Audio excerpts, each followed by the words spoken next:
Contrary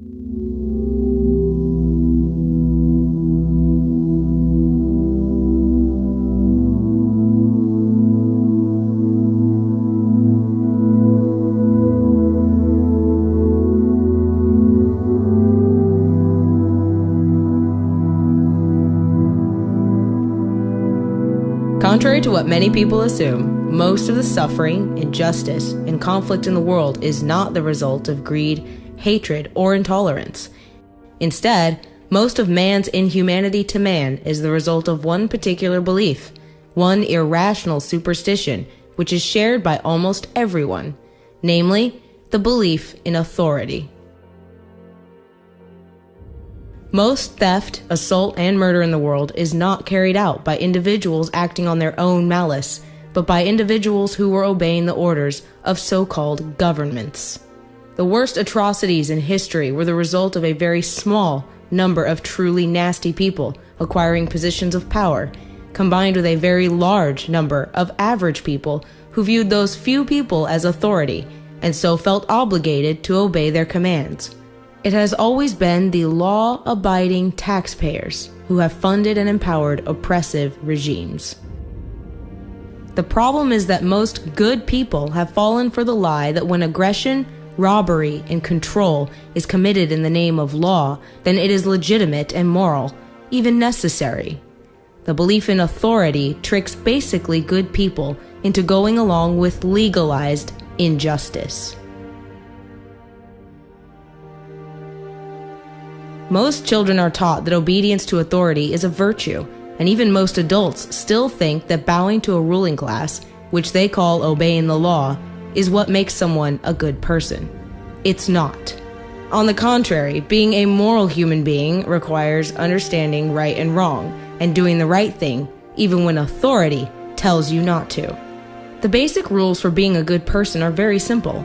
Treat every other person as if he owns himself, because he does. This means you shouldn't attack, rob, or otherwise initiate violence against anyone. In other words, you shouldn't start a fight. If someone else attacks you, you have the right to defend yourself, but no one has the right to be an attacker. Badges, uniforms, and so-called laws do not change this fact. There is virtue in respecting the rights and property of others. There is no virtue in obeying the law just for the sake of being obedient. Sometimes a law happens to match morality, such as laws against murder. But the reason murder is bad is not because politicians wrote a law about it. Murder is wrong because it violates the self-ownership of the victim. If laws against murder were repealed tomorrow, or if a law was passed commanding some people to commit murder, as has happened over and over again throughout history, murder would still be wrong. Indeed, there are many historical examples where the good people were the criminals, the lawbreakers, the rebels, and traitors to their so-called governments. When the law goes against what is moral and righteous, then it is the duty of every decent person to disobey and resist.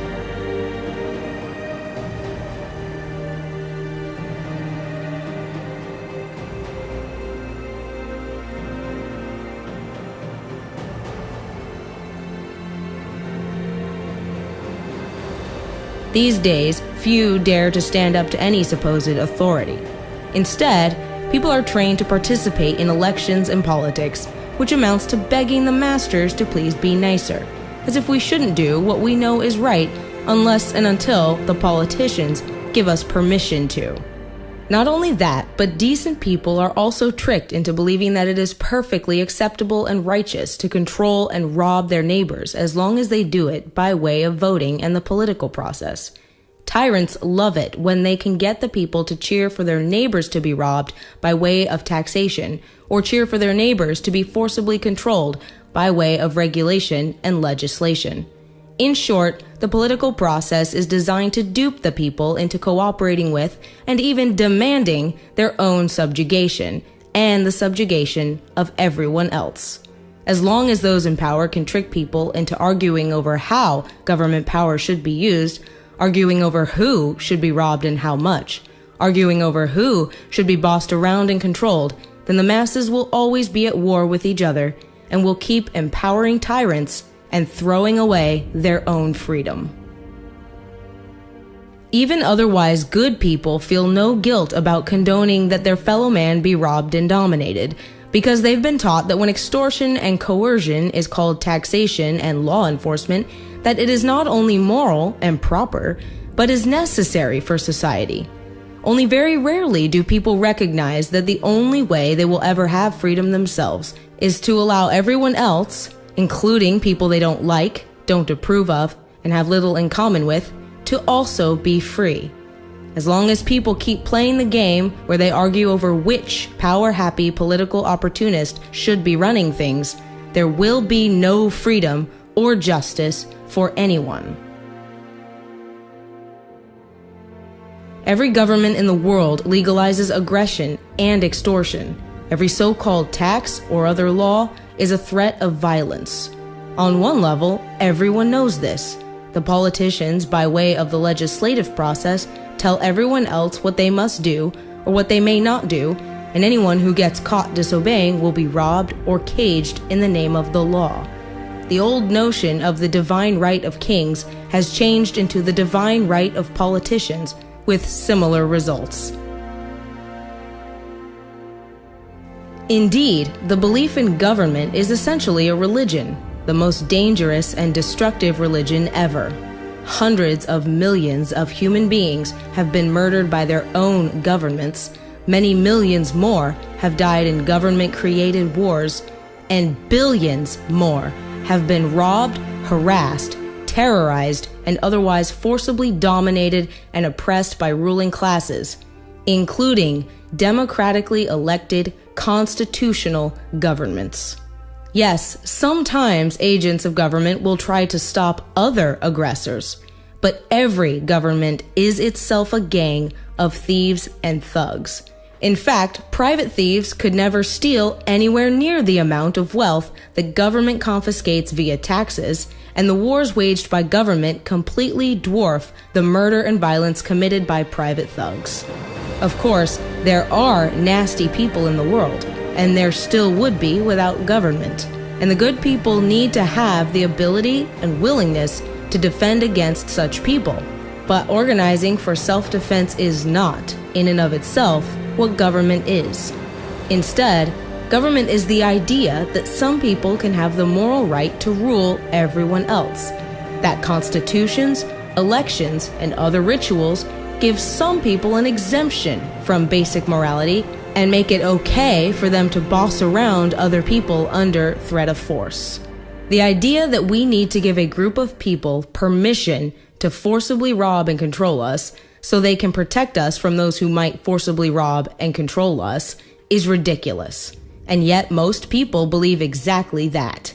They believe that we need government, the biggest thug and thief around, to protect us from thugs and thieves.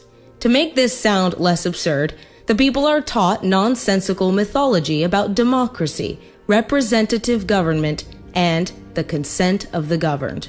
But there are several ways to easily prove that government cannot possibly be legitimate, never has been, and never will be. For example, people obviously cannot delegate rights they don't have themselves. If you do not have the right to rob your neighbor on your own, then you can't possibly give such a right to some public official, nor can anyone else. No election, no constitution, no political process can make robbery and extortion moral and righteous, even if politicians first do a bunch of complicated pseudo-religious rituals and then call the robbery law and taxation.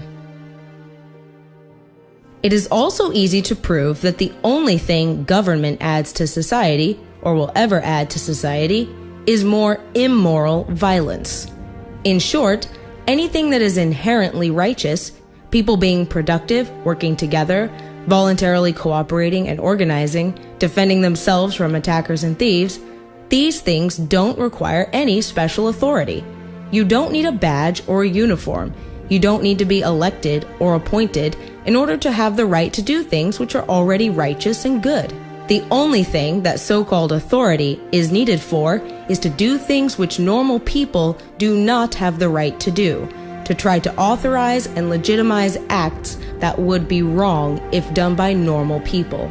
In other words, so-called authority is nothing more than permission to do bad things. When someone has been convinced that he has the right to rule others, whether it's a politician who believes he has the right to control your life, or a cop who believes he has the right to forcibly dominate you and forcibly impose the politician's will on you, of course, such people will tend to be callous, power-happy, and violent. When even most of their victims talk and act as if the ruling class has the right to extort and dominate everyone else, of course, there will be corruption, abuse, and oppression. At the Nuremberg trials, Nazis who were directly involved in orchestrating and carrying out mass murder claimed that they weren't to blame because they were just following orders.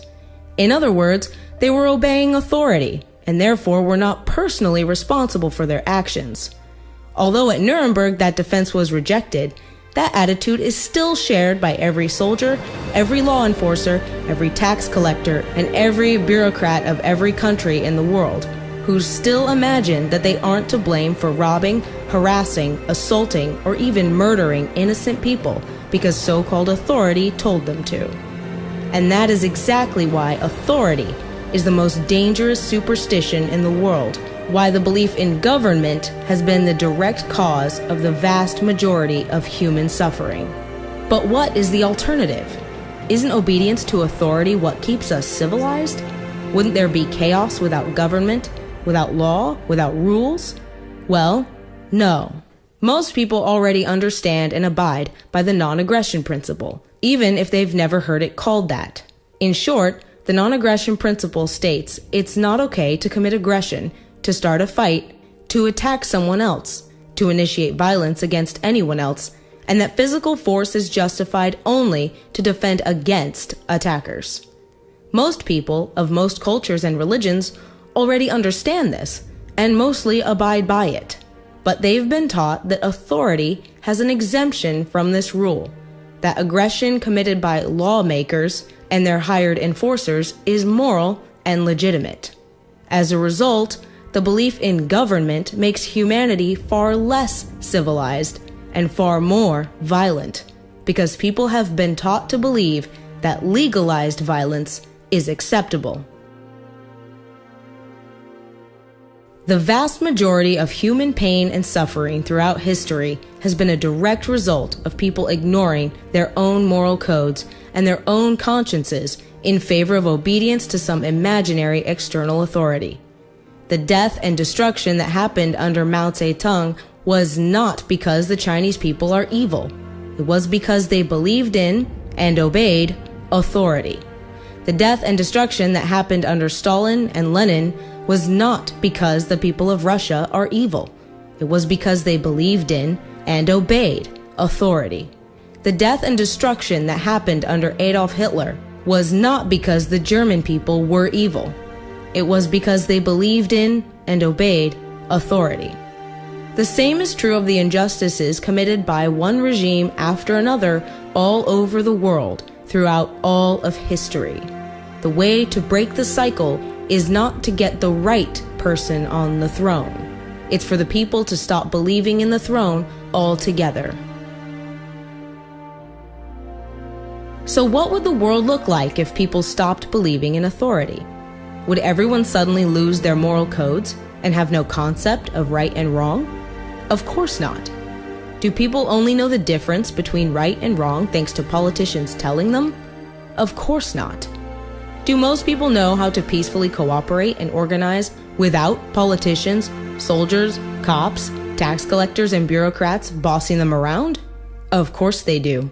Yes, there would still be the occasional private sociopath, thief, or thug who would try to defraud or assault others, and the good people should and would do what they could to organize a means of defense against such predators.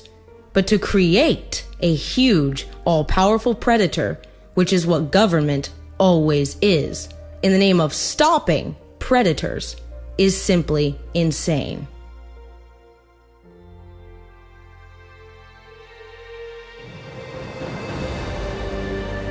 Removing the belief in authority does not remove the people's ability to organize and cooperate and work together for mutual benefit. In fact, Despite the politicians' rhetoric, government is never about working together. It is only about whose agenda, opinions, and values will be forced on everyone else.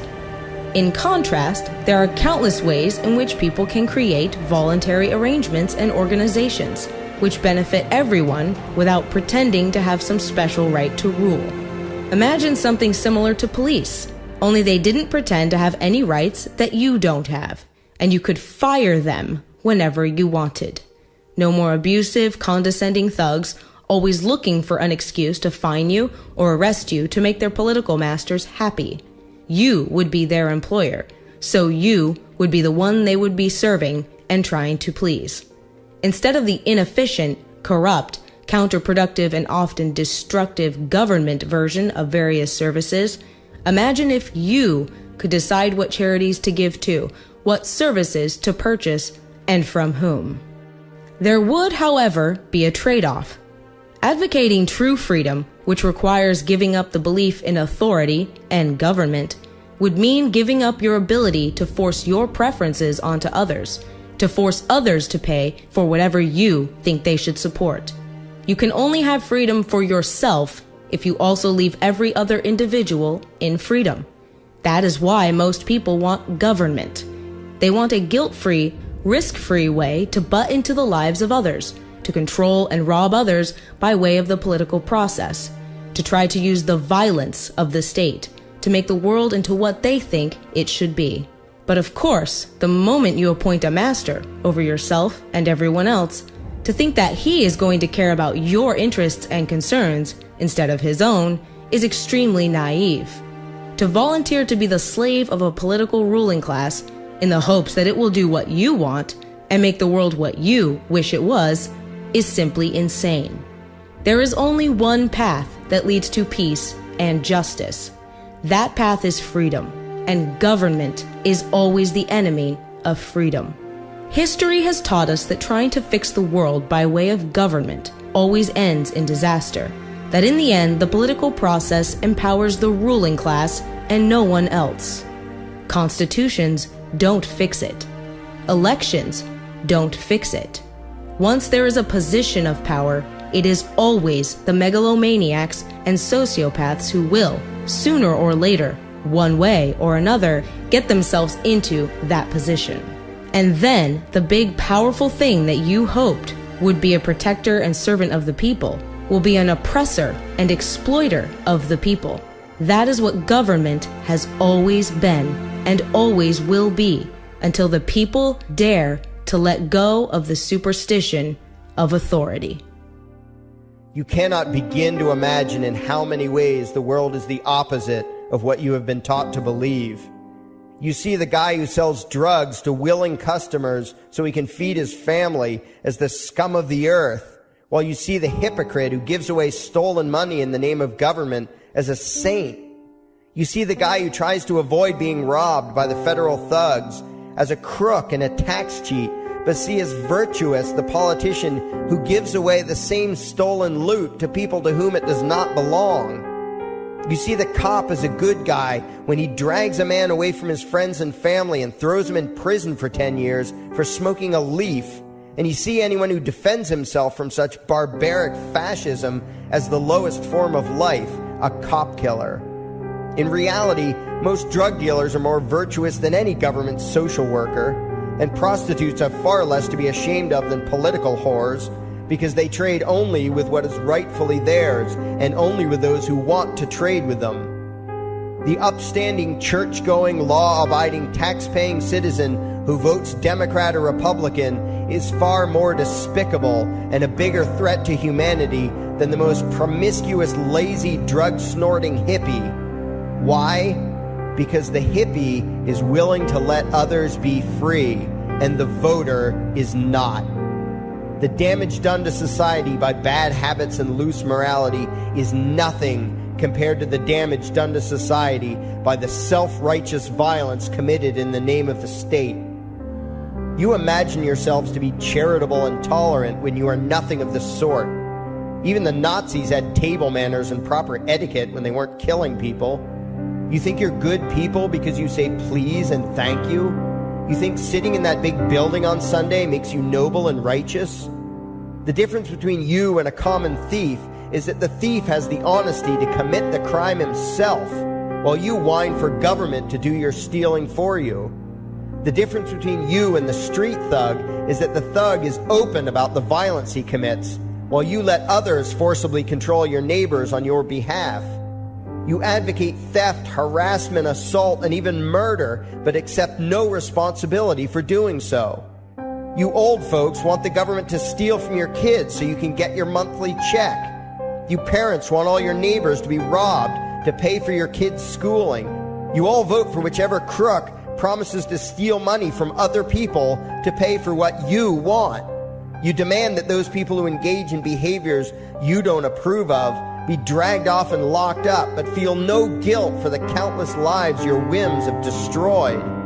You even call the government thugs your representatives, and yet you never take responsibility for the evil they commit. You proudly support the troops as they kill whomever the liars in D.C. tell them to kill, and you feel good about it. You call yourselves Christians or Jews or claim to follow some other religion, but the truth is what you call your religion is empty window dressing.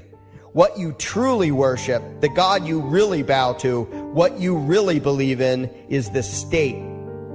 Thou shalt not steal, thou shalt not murder, unless you can do it by way of government. Then it's just fine, isn't it? If you call it taxation and war, it stops being a sin, right? After all, it was only your God that said you shouldn't steal and murder, but the state said it was okay. It's pretty obvious which one outranks the other in your minds. Despite all the churches, synagogues, and mosques we see around us, this nation has one God and only one God, and that God is called government. Jesus taught nonviolence and told you to love your neighbor, but the state encourages you to vote for people who will use the violence of government to butt into every aspect of everyone else's life. Which do you believe? To those about to stone a woman who had committed adultery, Jesus said, "Let him who is without sin cast the first stone." But the state says it's perfectly fine to lock someone up if they do something you find distasteful, such as prostitution. Which do you believe? The Christian God says, "Thou shalt not covet," but coveting is the lifeblood of the beast that is the state. You are taught to resent, despise, and hate anyone who has anything you don't have. You clamor for the state to tear other people down, steal their property, and give it to you. And you call that fairness. The Bible calls it coveting and stealing. You are not Christians. You are not Jews. You are not Muslims. And you certainly aren't atheists. You all have the same God, and its name is government. You're all members of the most evil, insane, destructive cult in history. If there ever was a devil, the state is it, and you worship it with all your heart and soul. You pray to it to solve every problem, to satisfy all your needs, to smite your enemies, and to shower its blessings upon you. You worship what Nietzsche called the coldest of all cold monsters, and you hate those of us who don't. To you, the greatest sin is disobeying your God, breaking the law, you call it, as if anyone could possibly have any moral obligation to obey the arbitrary commands and demands of the corrupt, lying, delusional megalomaniacs who infest this despicable town. Even your ministers, priests, and rabbis, more often than not, are traitors to their own religions, teaching that the commands of human authority should supersede adherence to the laws of the gods they say they believe in. Several years ago, I heard one pompous evangelical jackass in particular pontificating on the radio that anyone who disobeys the civil authority, be it a king or any other government, is engaging in rebellion against God. Those were the exact words he used. What if the government is doing something wrong? Well, this salesman for Satan opined, that is the business of those in government, and you are still obligated to obey. Everywhere you turn, be it the state or the church, the media or the schools, you are taught one thing above all else, the virtue of subjugating yourselves to mortals who claim to have the right to rule you. It is sickening the reverence with which you speak of the liars and thieves whose feet are so firmly planted on your necks. You call the congressmen and the judges honorable, and you swoon at the magnificence of the grandiose halls they inhabit, the temples they built to celebrate the domination of mankind. You feel pride at being able to say you once shook a senator's hand or saw the president in person. Ah, yes, the grand deity himself, His Royal Highness, the President of the United States of America. You speak the title as if you're referring to God Almighty. The vocabulary has changed a bit, but your mindset is no different from that of the groveling peasants of old who bowed low, faces in the dirt, with a feeling of unworthiness and humility when in the presence of whatever narcissist had declared himself to be their rightful lord and master. The truth of the matter, back then and today, is that these parasites who call themselves leaders are not superior beings. They are not great men and women. They are not honorable. They're not even average. The people who earn an honest living, from sophisticated millionaire entrepreneurs to illiterate day laborers doing the most menial tasks you can imagine, those people deserve your respect. Those people you should treat with courtesy and civility. But the frauds who claim the right to rule you and demand your subservience and obedience, they deserve only your scorn and contempt. Those who seek so-called high office are the lowest of the low. They may dress better, have larger vocabularies, and do a better job of planning out and executing their schemes, but they are no better than pickpockets, muggers, and carjackers. In fact, they are worse, because they don't want to rob you of just your possessions. They want to rob you of your very humanity, deprive you of your free will, by slowly leeching away your ability to think, to judge, to act, reducing you to slaves in both body and mind. And still you persist in calling them leaders. Leaders?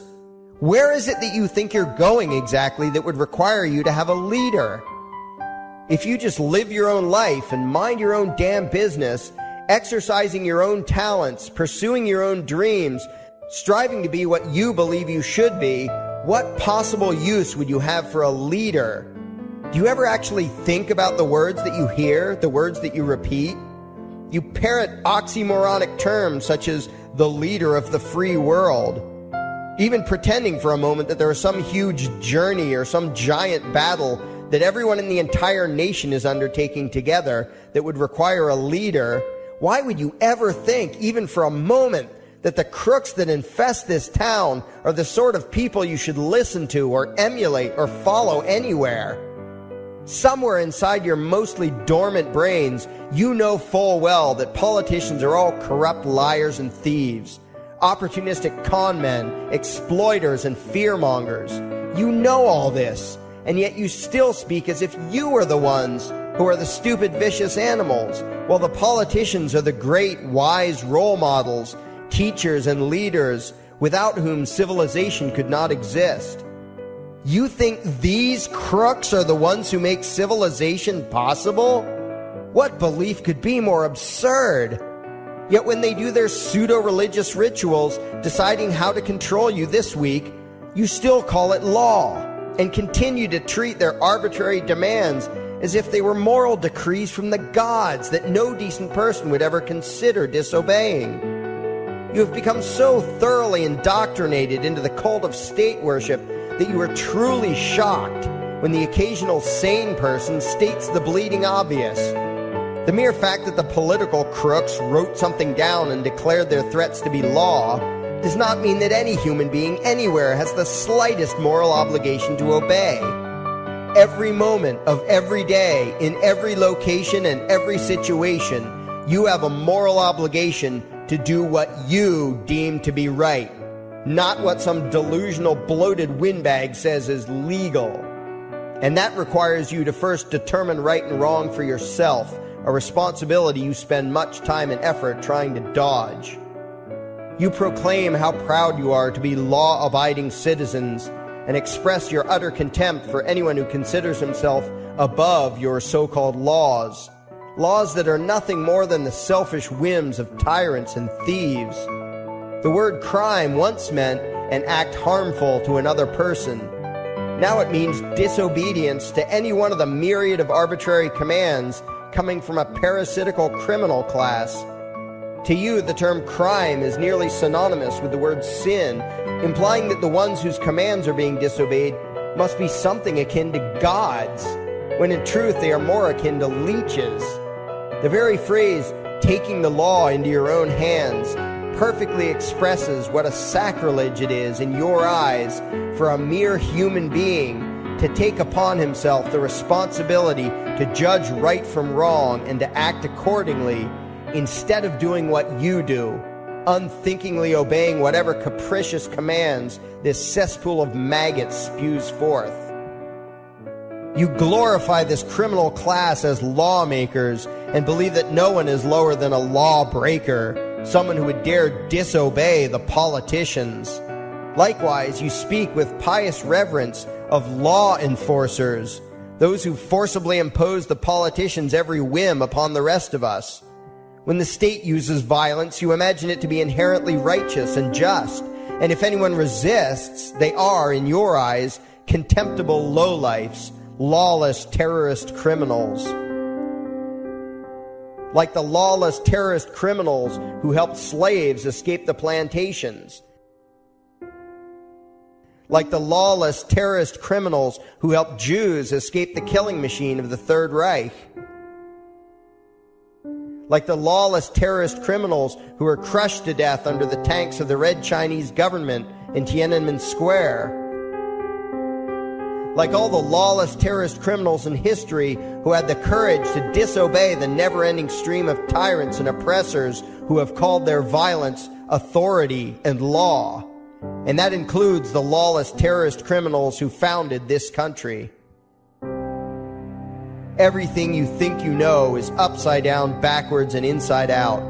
But what has to take the cake, the height of your insanity, is the fact that you view as violent terrorists the only people on the planet who oppose the initiation of violence against their fellow men. Anarchists, voluntarists, and libertarians. We use violence only to defend ourselves against someone who initiates violence against us. We use it for nothing else. Meanwhile, your belief system is completely schizophrenic and self-contradictory. On the one hand, you teach the young slaves that violence is never the answer. Yet out of the other side of your mouths, you advocate that everyone and everything, everywhere and at all times be controlled, monitored, taxed, and regulated through the force of government. In short, you are teaching your children that the masters may use violence whenever they please, but the slave should never resist.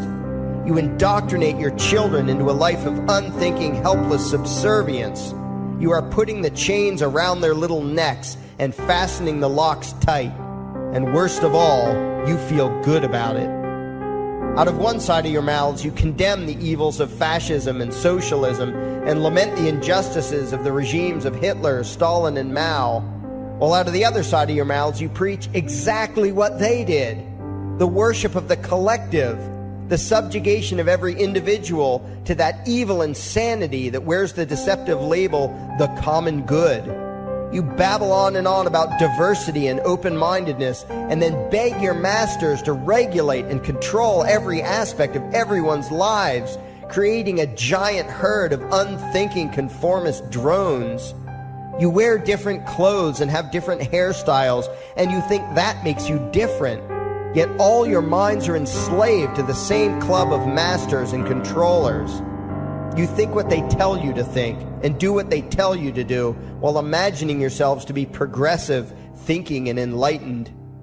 From your position of relative comfort and safety, you now condemn the evils of other lands and other times while turning a blind eye to the injustices happening right in front of you.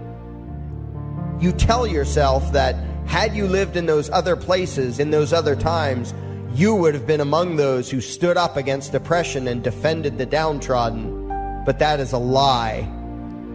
You would have been right there with the rest of the flock of well-trained sheep, loudly demanding that the slaves be beaten, that the witches be burned, that the nonconformists and rebels be destroyed. How do I know this? Because that is exactly what you are doing today.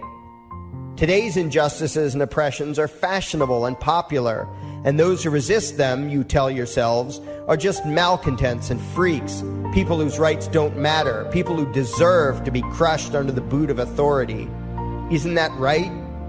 You bunch of spineless, unthinking hypocrites. Look in the mirror.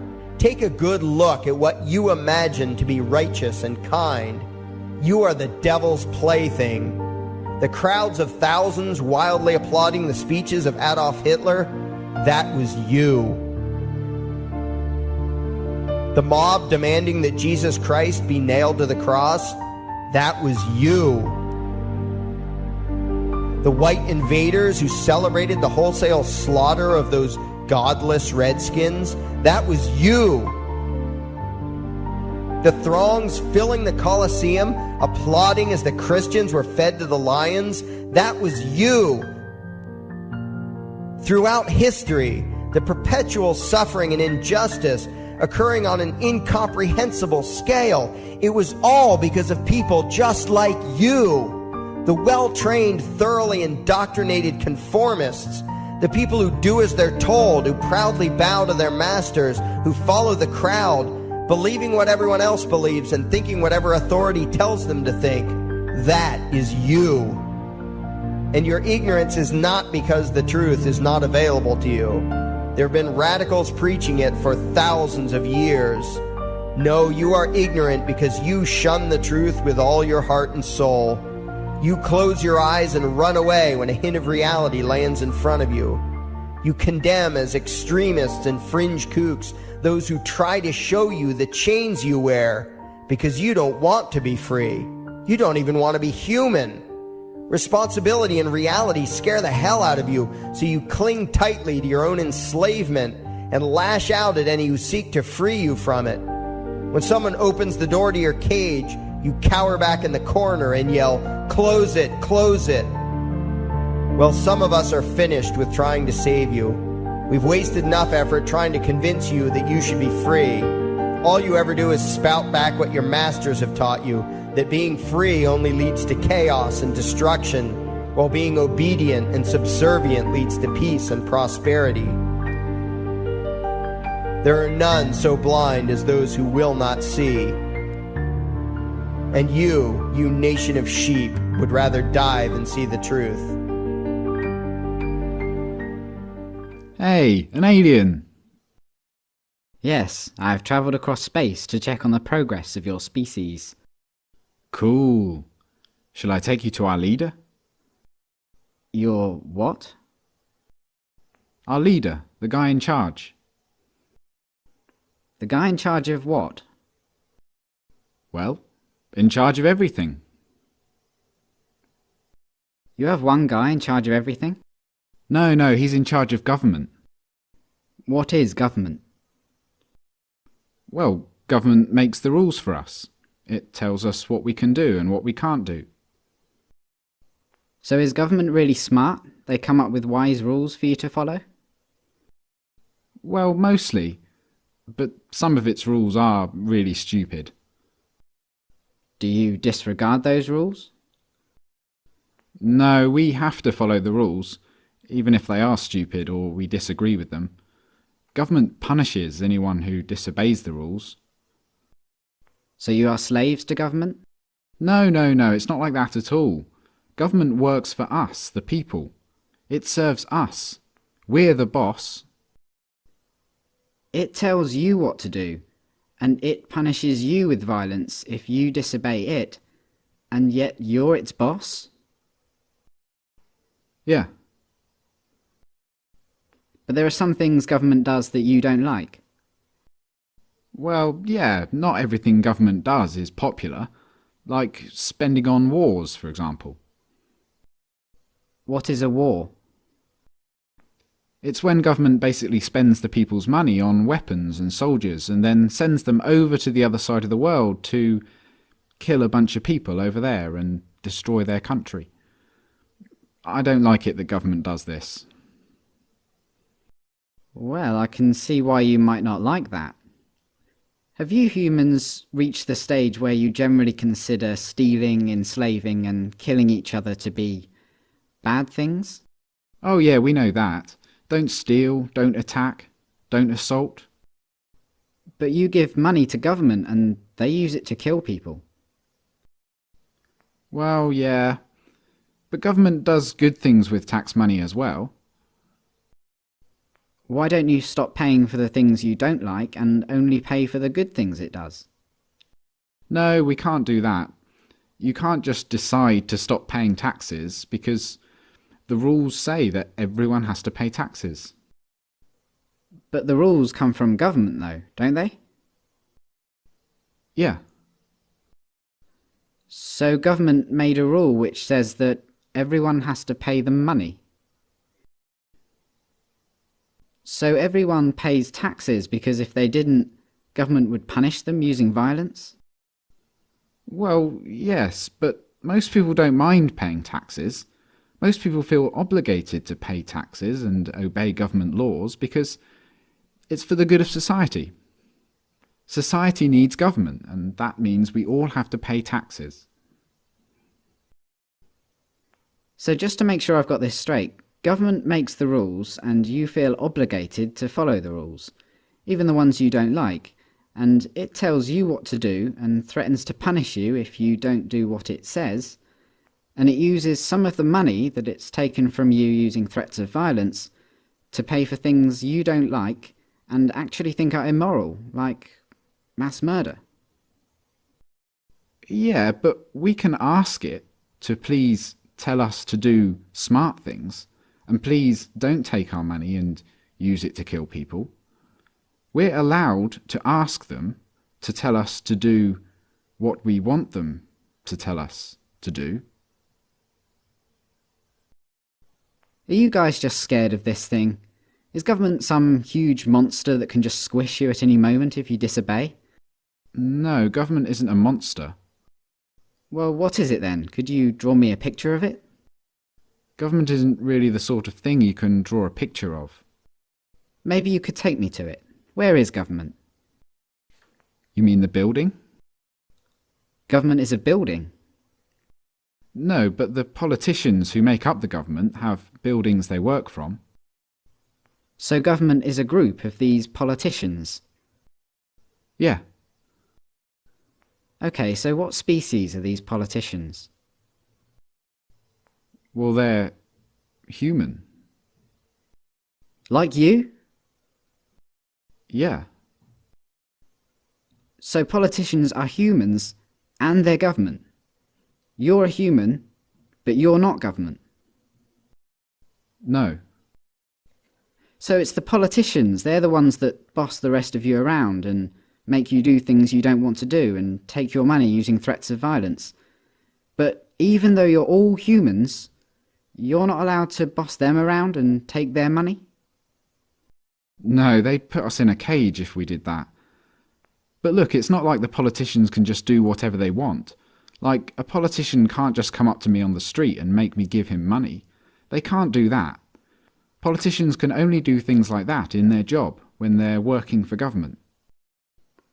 Oh, so politicians aren't government, they just work for government. Yeah. Okay, so government isn't a monster, and it isn't a building, and it's not politicians, it's something else. And it employs politicians, who are just regular humans, who get to order everyone else around and take their money. How does a regular human become a politician?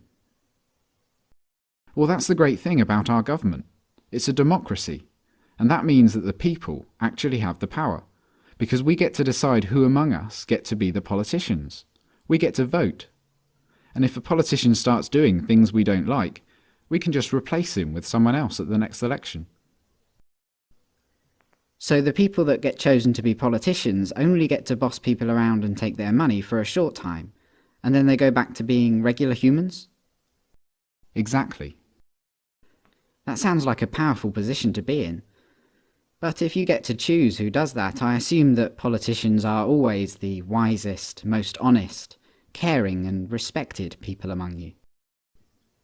Well, no, not really.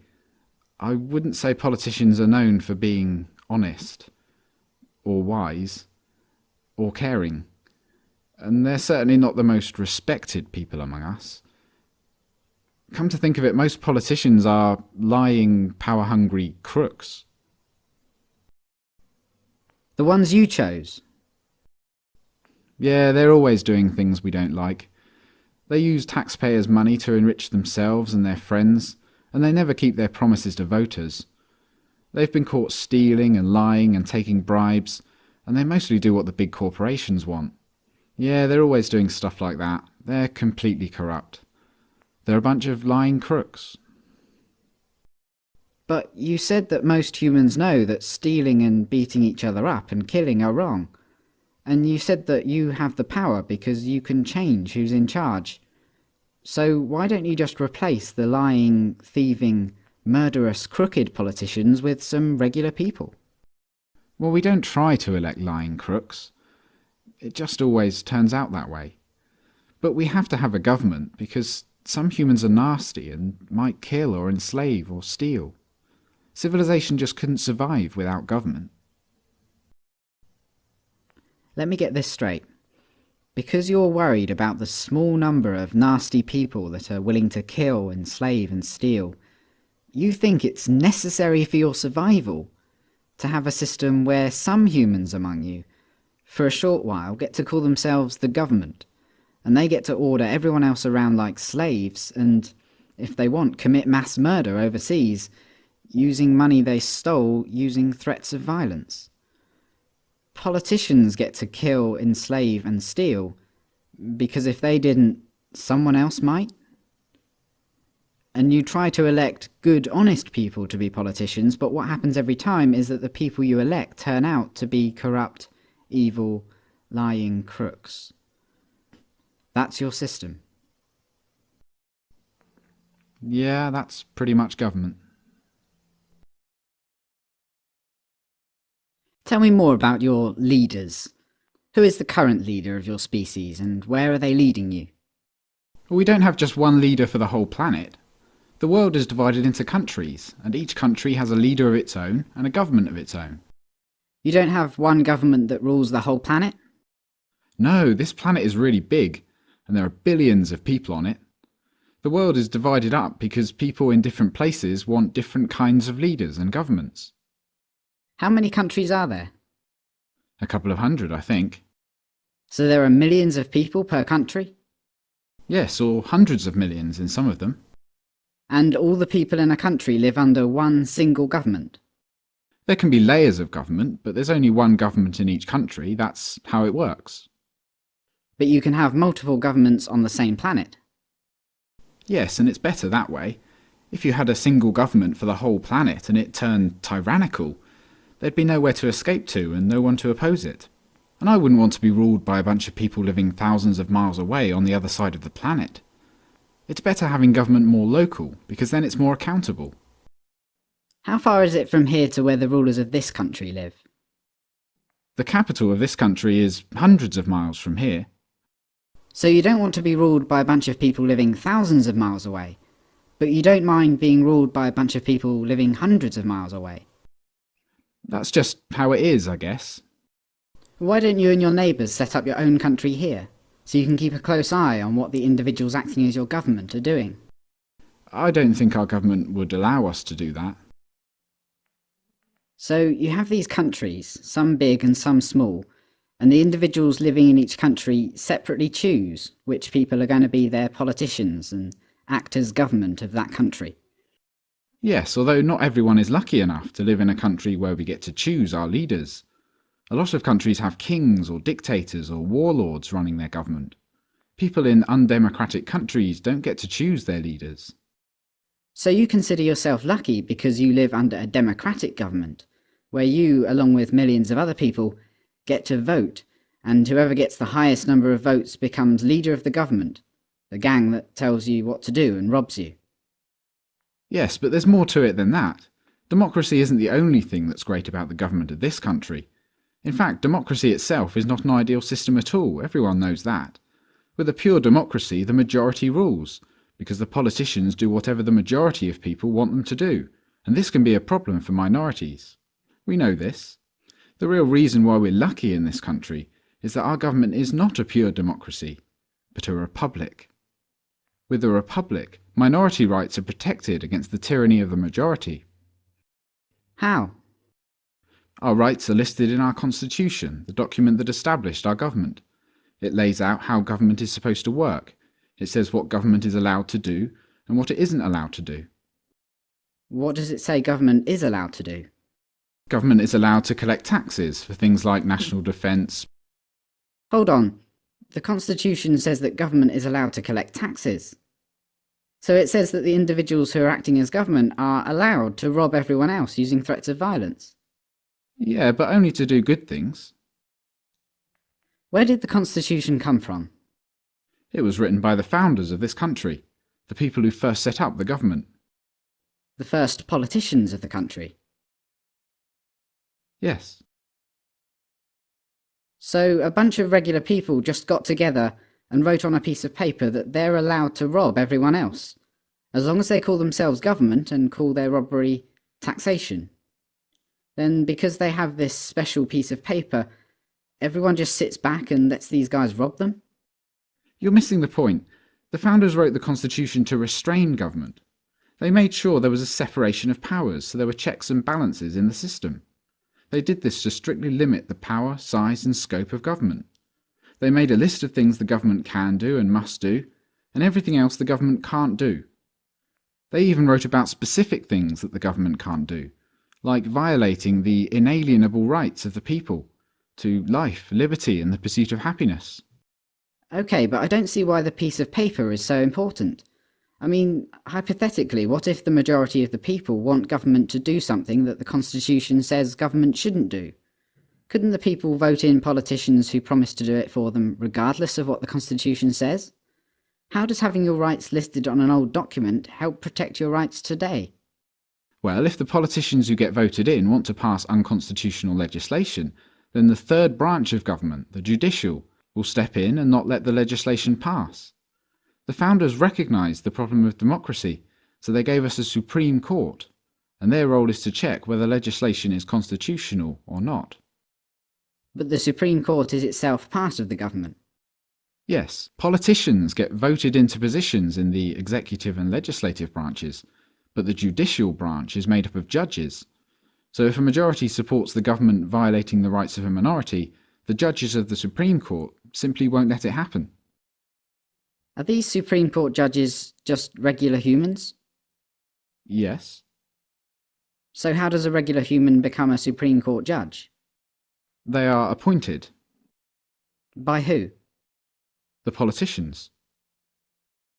But then, what is to stop the democratically elected politicians just appointing judges who will allow their popular but unconstitutional legislation to pass? Well, they just aren't allowed to do that. By who? By the Constitution. The piece of paper? Yes, I admit it's not a perfect system. I suppose what you're saying could happen. Does the government of this country, which you consider yourself lucky to live under, ever do things its own constitution explicitly forbids? Yeah, a lot of things actually. The government is a lot bigger now than it was when the Constitution was written. The politicians pay lip service to the Constitution, but they trample over our rights anyway. What about the Supreme Court? I guess that system hasn't worked very well lately. Government does pass unconstitutional laws all the time. The separation of powers worked for a while, though. It's not a bad system. Powers were separate? I thought you said that the powers were all in branches of the same government. Well, yes. The branches of government are totally independent and separate from each other, except that they're all part of the same organisation and all funded by taxation.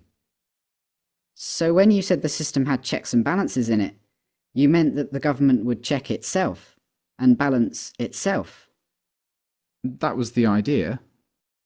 So let me get this straight. A long time ago, a small bunch of regular humans had a meeting and created a document called a constitution that said that they can rob everyone else, millions of people, using threats of violence to make everyone obey their rules and commands. But so that the masses of the people would let them get away with this robbery and slavery, that small bunch also promised in the same document that there were some things the government would never do, and they described a way to structure government so as to restrain it. But over time, the promises have proven to be worthless, the restraints have proven to be useless, and government has grown significantly in size, power and scope, violating more and more of the rights of the people. It sounds to me that if the Constitution was written to constrain government, then it's been a complete failure. Well, the real problem is that people just don't believe in the Constitution anymore. The Constitution only works when people know what it says and why it's important. If people just knew that, then they wouldn't vote for politicians who violate it. An informed populace, that's the only way to really restrain government. Wait, you said you feel lucky because this country is a republic, not a democracy, and a republic has these supposed checks and balances that prevent government from violating people's rights, even when a majority wants to violate the rights of others. But now you're telling me a republic can only work if people refrain from electing politicians who will violate the rights of others in the first place. That's the same as a democracy. We're back to where we started. I see your point. Is there anywhere on the planet where government is, despite the imaginative labels, anything other than a gang of thieves and bullies? But there'd be chaos without government. I'm sure that's what they tell you. The philosophy of liberty is based on the principle of self-ownership.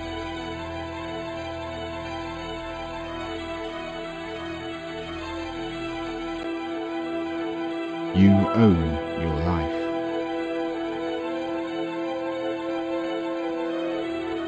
To deny this is to imply that another person has a higher claim on your life than you do.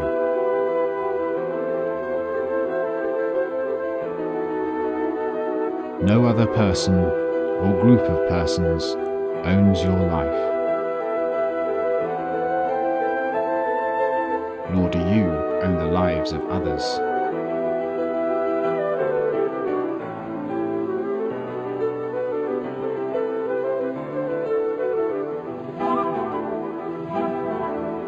You exist in time, future, present, and past. This is manifest in life, liberty, and the product of your life and liberty. To lose your life is to lose your future. To lose your liberty is to lose your present. And to lose the product of your life and liberty is to lose that portion of your past that produced it.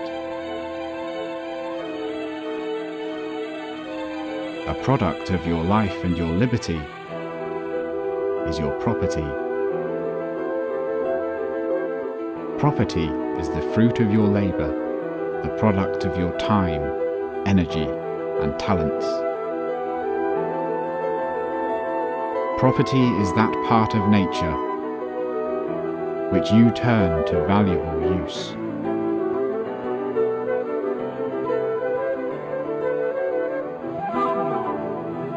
Property is the property of others that is given to you by voluntary exchange and mutual consent. Two people who exchange property voluntarily are both better off, or they wouldn't do it. Only they may rightfully make that decision for themselves.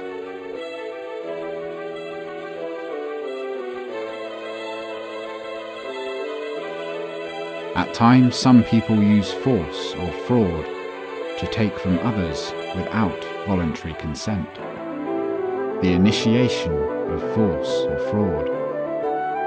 To take life is murder. To take liberty is slavery. And to take property is theft.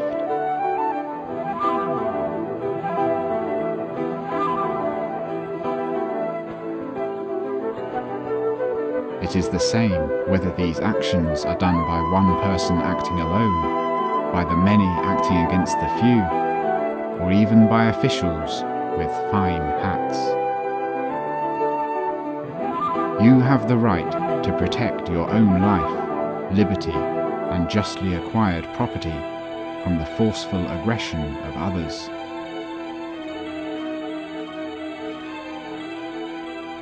And you may ask others to help defend you.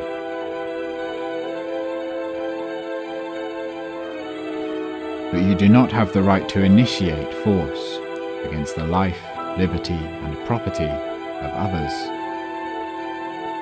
Thus, you have no right to designate some person to initiate force against others on your behalf.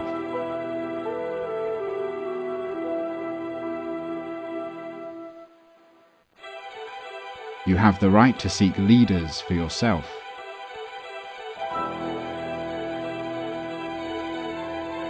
But you have no right to impose rulers onto others.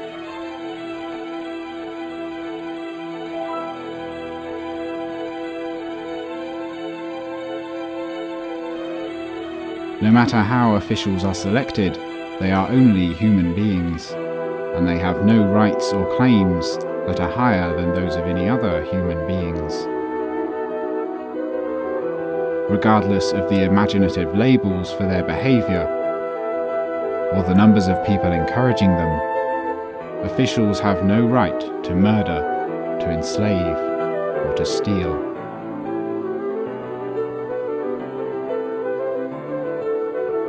You cannot give them any rights that you do not have yourself. Since you own your life, you are responsible for your life. You do not rent your life from others who demand your obedience. Nor are you a slave to others who demand your sacrifice.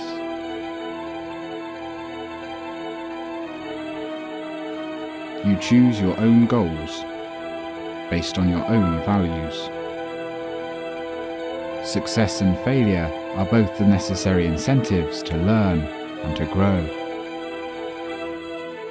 Your action on behalf of others or their action on behalf of you is virtuous only when it is derived from voluntary mutual consent. For virtue can exist only where there is free choice. This is the basis of a truly free society.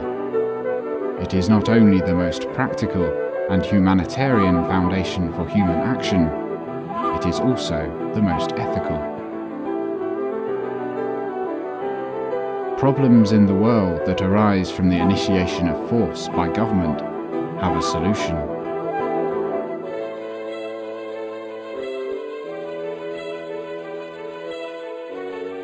The solution is for the people of the earth to stop asking government officials to initiate force on their behalf. Evil does not arise only from evil people, but also from good people who tolerate the initiation of force as a means to their own ends. In this manner, good people have empowered evil people throughout history. Having confidence in a free society is to focus on the process of discovery in the marketplace of values, rather than to focus on some imposed vision or goal. Using governmental force to impose a vision on others is intellectual sloth, and typically results in unintended, perverse consequences. Achieving a free society requires courage to think, to talk, and to act, especially when it is easier to do nothing. All governments are immoral and criminal institutions because they force everyone under threat of violence to pay mandatory taxes for life. There are hundreds of taxes, from property tax to income tax to inheritance tax. You must pay them all, or else the government will use the power and force of its machinery to seize your bank account, garnish your wages, and/or arrest you and put you in jail. How is that any different than the mafia? Governments demand we pay our dues regularly, promise us we'll be safe and protected if we do, and if we don't, agents come around to shake us down or put us away. If taxes were voluntary, then governments wouldn't automatically be immoral or criminal because they would be completely funded by donation only, thus their very existence limited by voluntarism. If governments actually did a good job and spent our money wisely, then people might willingly donate for social programs, roads, schools, etc. But when taxes are compulsory, and a huge percentage of them goes towards lining the pockets of politicians, I can't help but think privatization of social programs, road construction, schools, and everything else the government unsatisfactorily provides us would be better for society by letting the free market and small communities and neighborhoods decide instead of our immoral criminal governments. Another mandatory tax and despicable limitation that all governments enforce is our natural right to international travel. In reality, the world is one undivided whole. All divisions, such as countries and borders, are merely man-made thought constructs with no reality outside our minds. They are just arbitrary lines drawn on a map that governments are constantly changing. But everyone has to be born somewhere, so governments quickly brand you with the curse of nationality the instant you are born. Now I am American because I was born within the arbitrary borders of the fictional construct known as America. Since I'm American, but I've made the decision to live outside the arbitrary borders of the fictional construct I was born in, Thailand, I have a whole new series of taxes and government mandates that apply. I am required to carry around an expensive microchipped passport identification and check in with the immigration office every 3 months to fill out some paperwork and give them more money. Every 6 months to a year, I'm required to cross the arbitrary borders of the fictional construct known as Thailand into a neighboring tax farm's embassy, where I must fill out more paperwork and give them yet more money for temporary visa stamps in my passport. To work abroad, governments require us slaves to submit work permits and pay annually for the privilege. The taxes and headaches never end. Thanks to being American, I'm actually lucky that I can live abroad at all, and should be happy. Many people from less fortunate tax farms are completely restricted from traveling to or working in other more fortunate tax farms. Another one is land rights. How can you honestly claim to be a landowner when you have to pay property taxes every year for as long as you own it? If you own it, why do you still have to pay annual rental fees? The government holds the allodial titles and just issues you a slave deed. They maintain eminent domain and can plow over your home to build a highway anytime they please. Name one thing that governments provide that people couldn't do better, easier, and more efficiently privately at the community level. Name one reason why we have to run this never-ending hamster wheel of government mandate and taxation. There is nowhere on earth you can go that isn't controlled by a statist government. Every piece of land has been divided up and claimed by 196 nations, all of which are controlled by some form of forced governance. There is nowhere left on earth that sovereign, freedom-loving individuals can go live freely without a mafioso government forcing them to pay taxes and obey laws. No matter whether you live under a monarchy, an oligarchy, or a republic, whether it's called democracy, communism, socialism, or fascism, all current forms of government initiate and mandate violence and slavery upon their populations. We are all slaves to our governments because every nation forces under threat of violence and kidnapping that we must pay them a percentage of our income. In some countries, like Thailand, it's around 30%. America, 40 to 50%. France is around 60%. Not to mention hundreds of other smaller mandatory taxes which raise these figures even higher.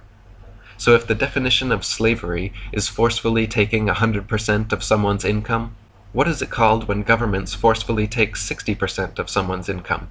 Is that not slavery? What if they only take 30%? Is that still slavery? We are taught in school that slavery ended long ago, and it is universally understood that slavery is immoral. But if governments still are forcibly taking even 1% of their population's income, that is still slavery, and even 1% slavery is immoral. The very definition of the word government is mind control, and the vast majority of people worldwide, public and private sector alike, are absolutely mind controlled by their governments, medias, and education systems to believe that their statist government is a moral and altruistic institution that exists for the benefit of the people. The reality is, of course, the opposite. The reality is that all nations are like open-air slave plantations, allowing their indentured servant populations to choose their occupation, giving the illusion of freedom, then swooping in on payday to steal the fruits of your labor. This is why all governments are criminal and immoral, and why the only system of just governance is anarchism, agorism, or voluntarism. There is no political solution to the problem of government. Voting for a new ceremonial figurehead every 4 years has never, will never, and could never create any significant, lasting, positive change because governments cannot be improved or made moral from within. There are too many vested interests, and no statist system, be it monarchy, oligarchy, communism, democracy, republic, or dictatorship, none of them respect the right of the individual to opt out of being governed. When the mafia comes around to your business, they always befriend and promise to protect you, providing you pay and obey them. If you refuse to comply, however, the mafia burns your business to the ground. Similarly, all statist governments promise to help and protect their populations, as long as we pay and obey. But if we don't, then they seize our asses and our assets and throw us in prison. The whole problem is giving one privileged class the legal right and obligation to commit violence and coercion against the rest of the population. All governments around the world initiate the use of violence in the form of police and coercion in the form of taxes against their populations, and this is absolutely immoral and unacceptable. Consensual sex is moral because it is voluntary, whereas rape is immoral because it's forced. Similarly, things like charity donations and the free market are moral because they are voluntary, whereas theft and taxation are immoral because they are forced. The root problem festering within all governments around the world is not the rife internal corruption or criminality. Those are merely symptoms and side effects of statism. The paramount problem with government is that its mandates are mandatory, its compulsions are compulsory. For governments to be moral institutions, all taxes and interactions must be made voluntary. If governments are honestly in existence for our benefit, then they must be voluntary and never initiate the use of force against their populations. That kind of authoritarian violence and coercion is not allowed or acceptable in any other facet of our lives. We wouldn't put up with it. So why do we sheepishly line up to vote for a new puppet president every 4 years, thinking they are somehow going to make the mafia moral? Simply working for the government, whether you're a soldier, policeman, politician, or otherwise, your salary comes from the taxes the population are forced to pay, making you a criminal by proxy. Thus, working for statist governments, like working for the mafia, is immoral and criminal because your paycheck comes from stolen money. In other words, all governments, everyone working for them and benefiting from their social programs, are like getaway drivers in a robbery. They may not have personally stolen your money, but your money is right there in their pockets, so who is responsible if not them? I'm not a fan of isms, but the second you express a sound idea, the establishment is quick to rebrand your revolution and assimilate your inspiration into an ism they can control. For instance, anarchy, a once respectable term simply meaning without rulers, advocating society without government, has long been rebranded hand in hand with chaos, wearing bandana face masks, throwing Molotov cocktails.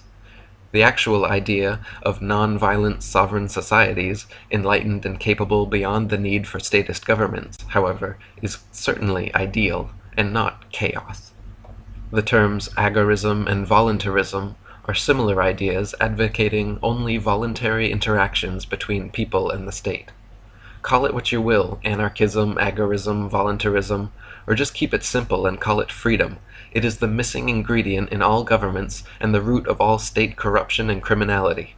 If people want to have a bureaucracy of diplomats creating a bunch of social programs for their benefit, what governments claim to be, then that's fine. But just because some guy in a suit wrote something on a piece of paper doesn't make it mandatory, and just because the mafia says you'd better pay up doesn't mean you should. Our current so-called justice system is such an unenlightened, corrupt farce that the entire edifice should be relegated to the history books. Humanity desperately needs to reconsider the idea that justice is somehow served by systematically fining, caging, or killing criminals, the idea that we should pay and empower unaffected parties to deliver standardized punishments, and the idea that police are anything but violent and coercive policy enforcers of our statist mafia governments. Today there are literally millions of laws and legislations on record in the United States alone, and under the current official edict, ignorance of these laws is no excuse for disobeying. Therefore, all citizens are legally bound, under threat of theft, kidnapping, and imprisonment, to read, remember, understand, and obey millions of ever-increasing laws, or else millions of nitpicking restrictions our nagging nanny state has decided us children must completely refrain from under any circumstance, or else receive severe punishment. Ridiculous things with no ill-affected party, such as the consumption of cannabis, a naturally growing plant that governments all over the world have deemed evil enough to cage you in prison for decades should you dare allow the weed's demon seed to take root in your soil. Such laws are nothing but anti-freedoms written by people so far above the law that they can write the laws. But surely we need some form of law and order, court system, and police protection, everyone cries out in knee-jerk unison. Here is all we need.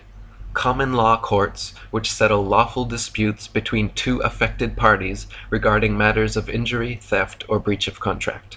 That is all. No state agents, district attorneys, or police enforcing statutes and codes, no maritime admiralty or other kangaroo courts.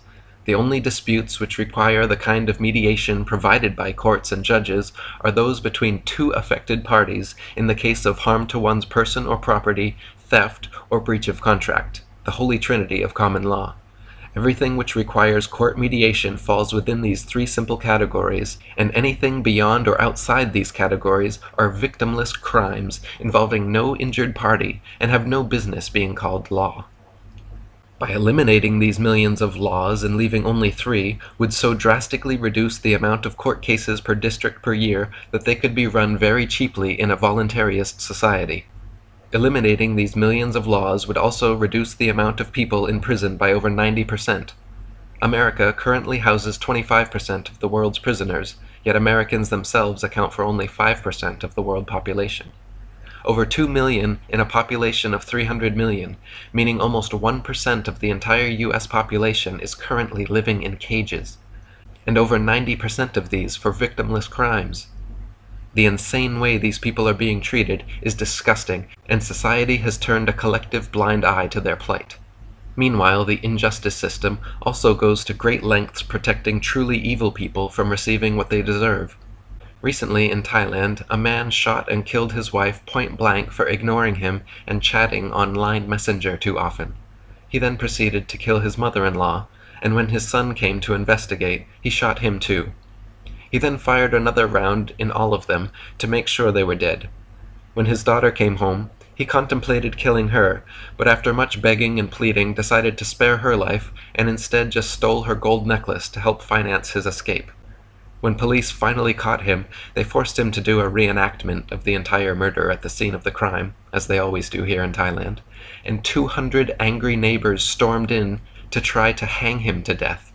It took 50 police officers to stop the 200 villagers from doing what all of them deemed just and necessary, which is banding together to end the life of this heartless psychopath who killed 3 members of their village.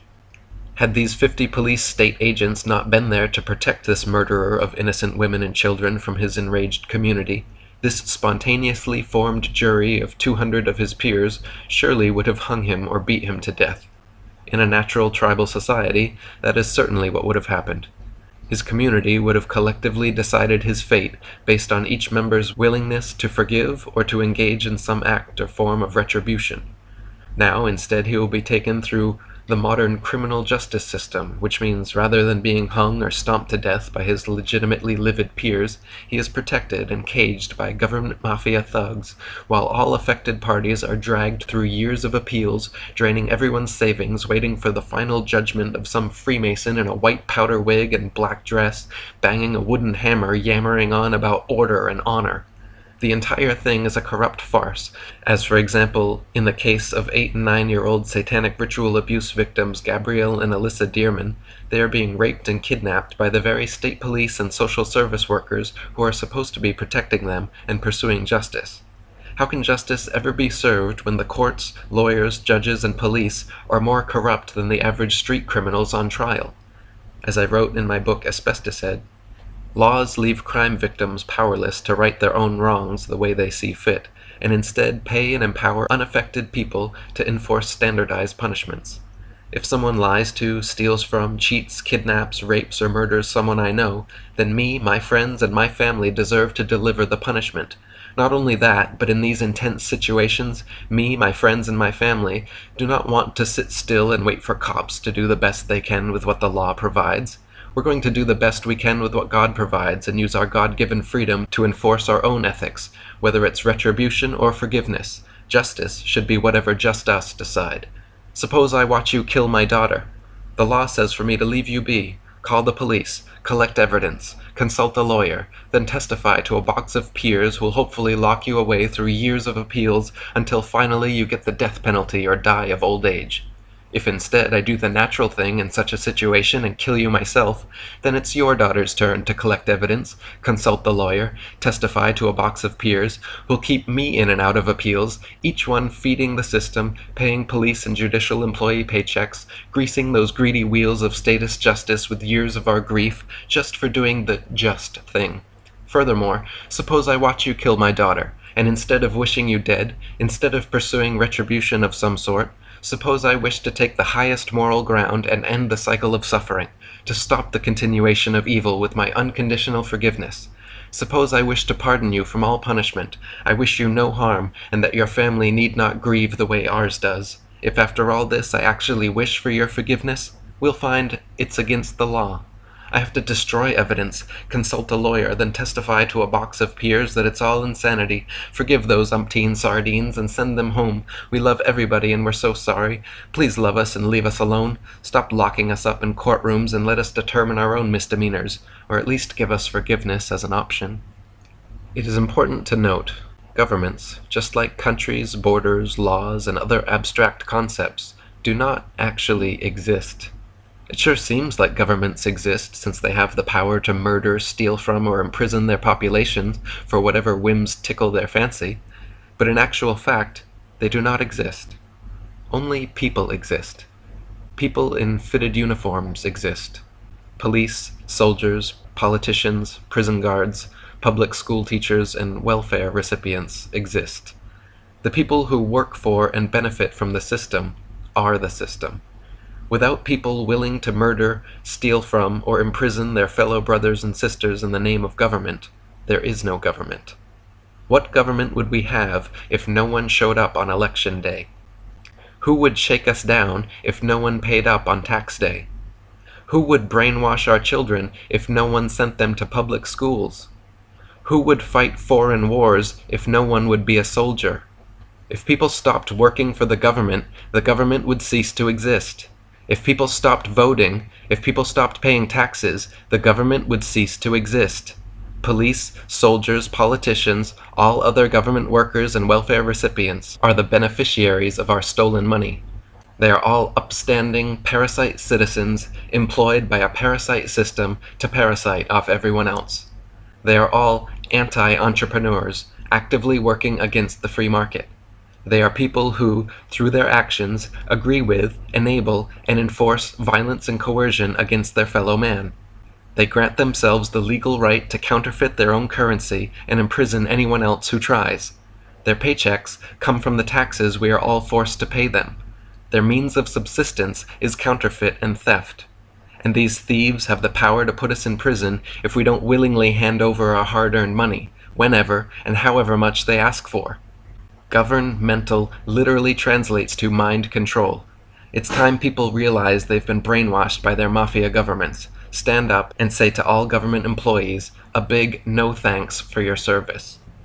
To all the soldiers and policemen, to all politicians and government employees around the world, consider this a big no thanks for your service. Your paychecks all come from money stolen by force from your hardworking fellow countrymen and women. Your employer, your national government, is 100% funded by tax money, taxes which your populations are forced to pay under threat of kidnapping, imprisonment, and often murder. To be employed by an immoral and criminal organization like a statist government is immoral and criminal. To receive stolen money and call it your salary is immoral and criminal. I implore all government workers to leave your jobs and pursue an occupation with real integrity. Find a way to earn money without stealing from everyone. Get a job where customers pay you voluntarily. I know it's not as easy as just forcing people to pay your salaries, but it is the moral thing to do. And to everyone else, let your soldiers, police, and politicians know, no thanks for your service, and no, we don't support the troops. We don't support any occupation built on stolen money, much less an occupation built on the blood of millions of innocents. We send young men and women off to kill and be killed, maim and be maimed, all for the propagation of corporate imperialism and statist hegemony.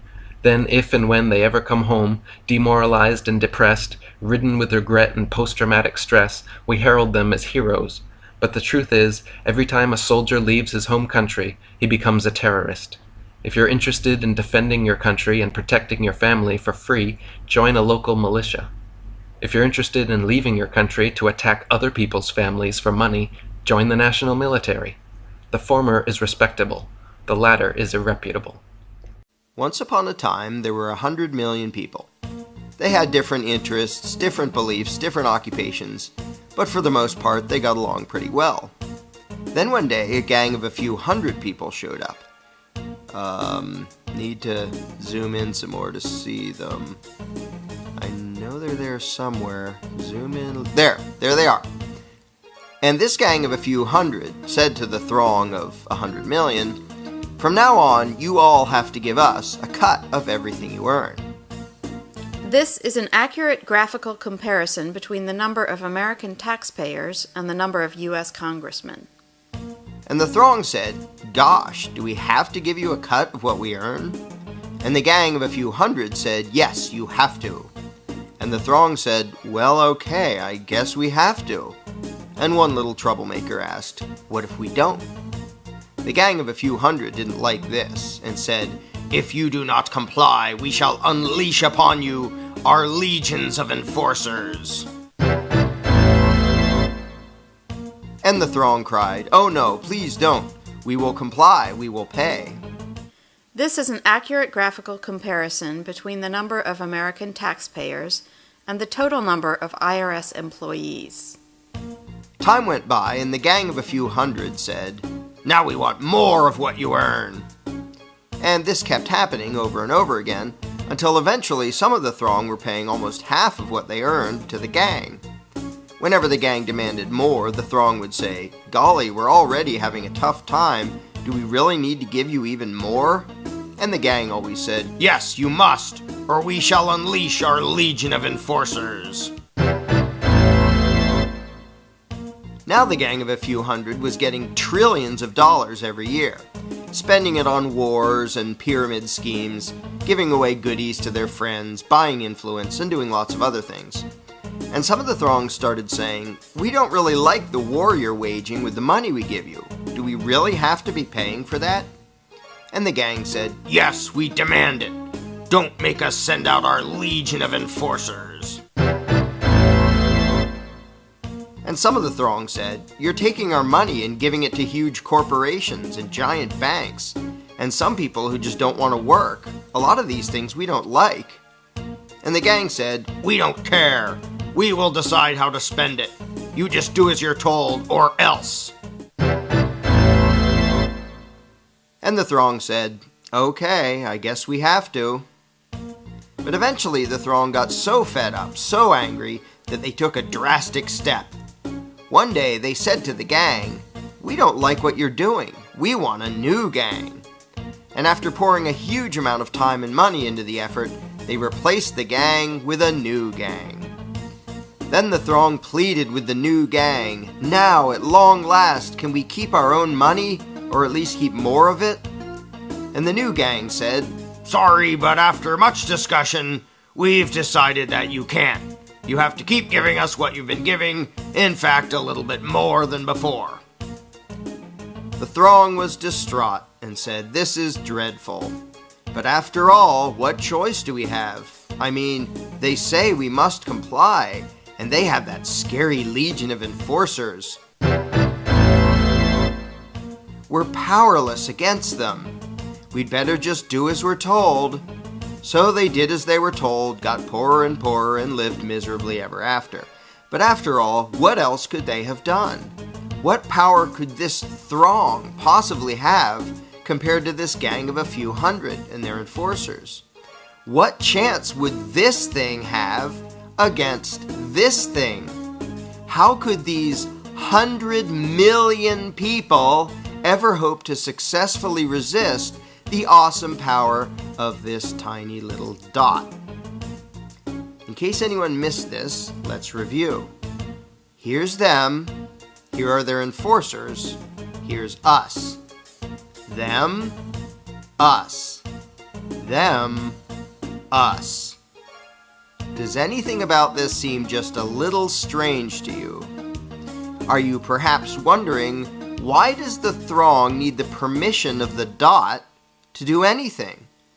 Why do these people feel the need to ask this tiny little dot if they can keep more of what they earn? Why would they spend year after year literally begging for lower taxes from this little dot? Is this dot just really darn intimidating? Is it very persuasive in its reasoning? To be blunt, why would this throng give a rodent's backside what this tiny little dot wanted? The fact that this tiny dot has the gall to issue such demands to such a throng is pretty startling in and of itself. But what is far more amazing is that the throng obeys this minuscule little parasitic gang of control freaks. What could possibly explain this? Let's ask the dot. This is how it works. When we, the dot, take your money and spend it on things you don't like, we're representing you. In fact, though you're not allowed to actually keep your own money, you're allowed to decide which little dot will steal half of what you earn. So that really means that you're in charge and that you're agreeing to give us your money. In fact, we, the dot, are serving you when we take your money and spend it on things you don't like. And so you should thank us and treat us with great respect and honor for having robbed you on your behalf for your own good in order to serve you by doing things you don't want us to do.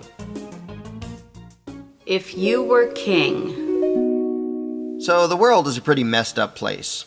But just think how great it would be if you were in charge, if you were selected to be king of the world. Just think of all the good you could do if you were given unlimited power to make things right. You would make the world a veritable utopia. You could feed the poor and house the homeless and defeat the wicked and protect the innocent. You could save the world. Everyone would love you and thank you. If you just had the power, you could make everything fair and just and safe. Well, no, you couldn't. You might try and you might mean well, but any great and noble plans you had would soon fall apart, and you would turn into a tyrant. This isn't because you're stupid or because you're a bad person. Even if you're quite intelligent and have the best of intentions, all your effort to use your power for good would be an absolute, complete, and utter failure. Why? Well, let's consider a few examples. Agenda item number 1. Helping the poor. Suppose, as a benevolent king, you decided to give lots of stuff to the needy to help the poor. Surely that would be a noble thing to do and would make society better, wouldn't it? Well, no, and here's why. Whether it's a king, a Congress, or anything else, government doesn't create any wealth. Any wealth it gives away, it first has to take from somebody else. As king, before you could give anything to the poor, you'd have to take it from someone else. But suppose that someone else didn't want to hand it over. Whether he just wants to keep it himself or wants to give it away by himself or thinks you do a bad job of it, if for any reason he didn't want to fund your plan, what would you do about it? If you're king, you don't just ask people nicely. Anyone can do that, but no one has to listen to them or cooperate. As king, you would be commanding people to fund your ideas. And those commands, if they're going to be any more than suggestions, will be backed by the threat of punishment for those who don't obey you. If some peasant doesn't think he can afford it, or doesn't trust you to spend it wisely, or just wants to keep his own money, what will you do about it? Just let it slide? Not if you want to have any power. If your subjects can ignore you without any consequences, then you have no power. So the peasant who wouldn't fund your plan must be punished and made an example of. Suddenly, you're not just benevolently giving stuff away, you're hurting people who don't want to do things your way. Whether you execute the peasant or imprison him or burn his house down or take some of his stuff, whatever, you'll be doing harm to him simply because he wouldn't let you take his money. Suddenly, being king isn't just about being caring and generous. It's not just about giving and helping. It's about controlling and punishing. It's about threatening and hurting people. Agenda item number 2, serving the common good. Next, maybe you'd want to build public schools so your subjects' children could get a good education. And you'd build a big library and a public park and museums and zoos and a great road system and hospitals and all sorts of things that will benefit the people in general. And your people will love you for being so charitable and thoughtful. But again, how do you pay for it?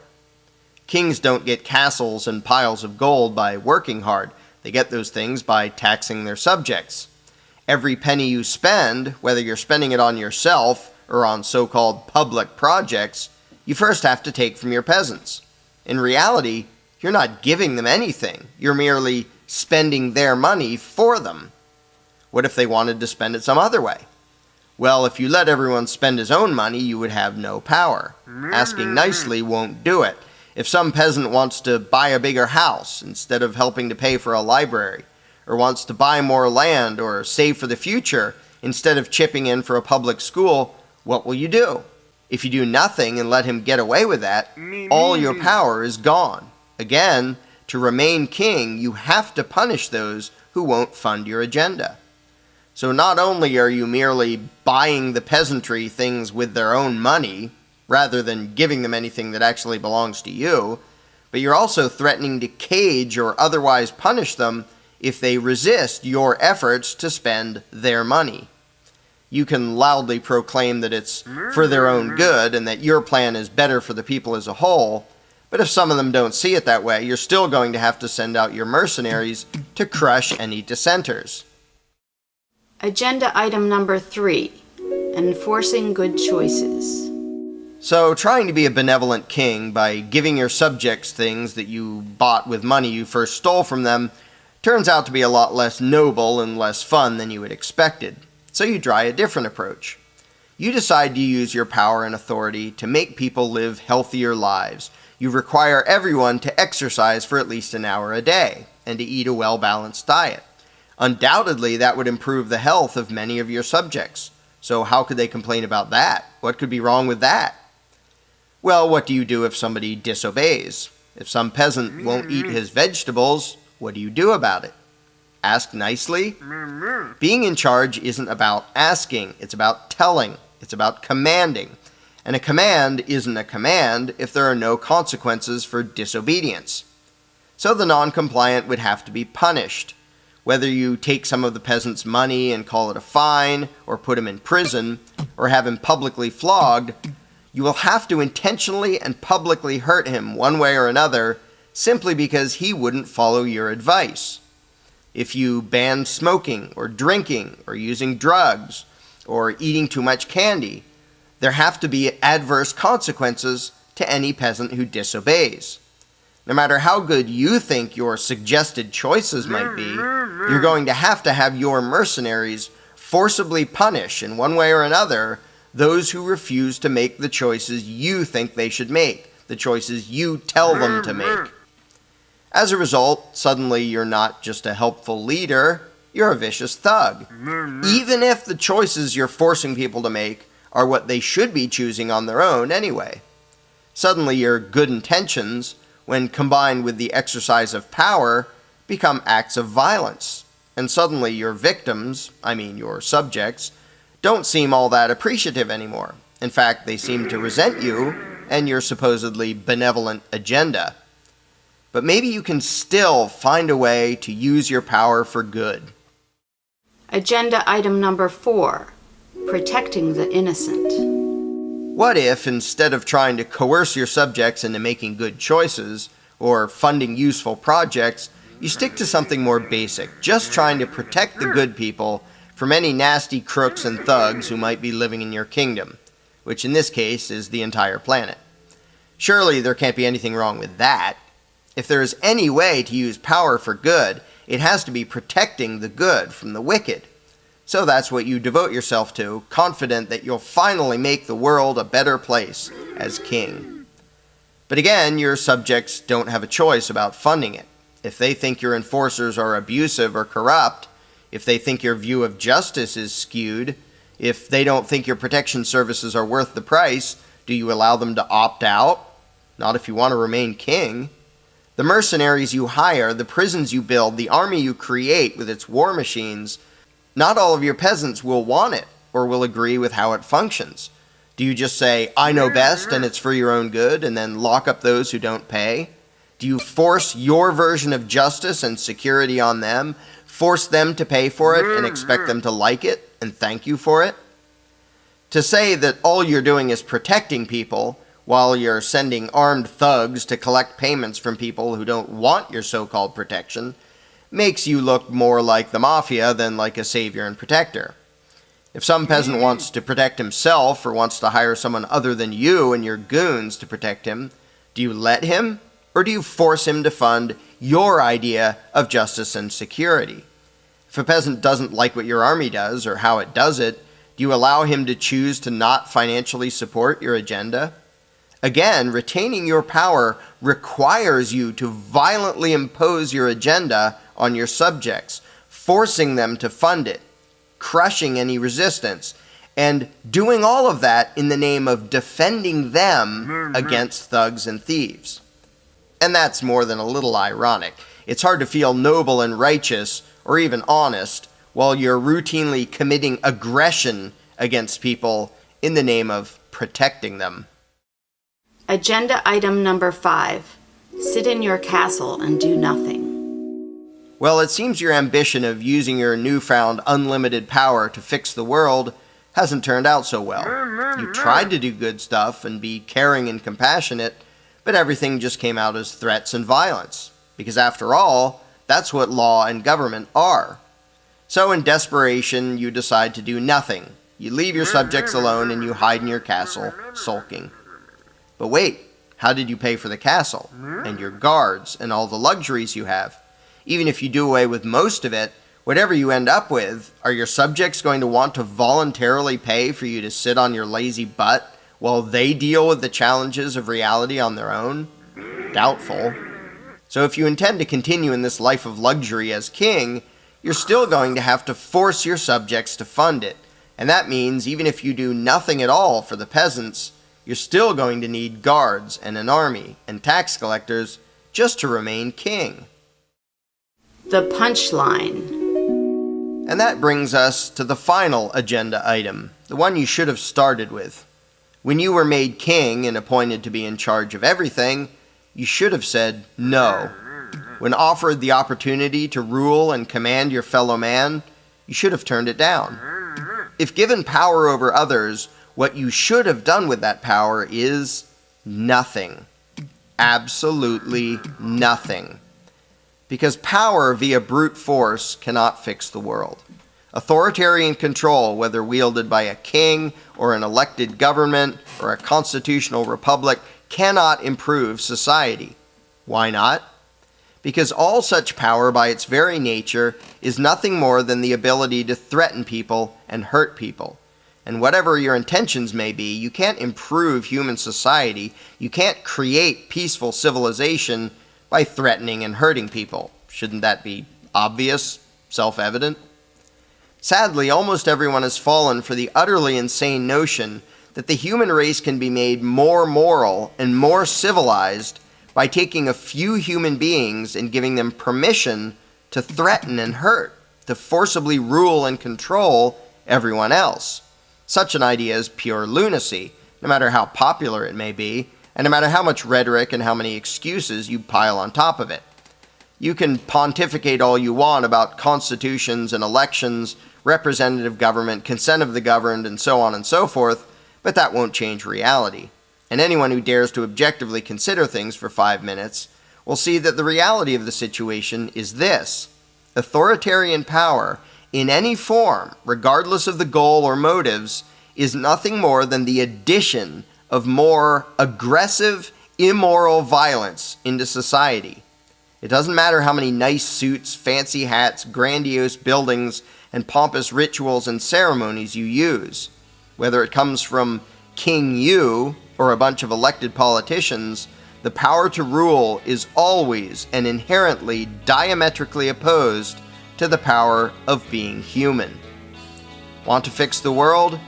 Throw the crown away. Ignore politics. Don't threaten, attack, or rob your neighbor, and don't vote for anyone who offers to threaten, attack, or rob your neighbor on your behalf. Don't, by yourself or by way of those in power, try to force others to be what you wish they were, or force them to fund what you wish they would fund. Instead, try treating your neighbor as if he owns himself, because he does. Mr. Jones owned a cotton plantation and many slaves.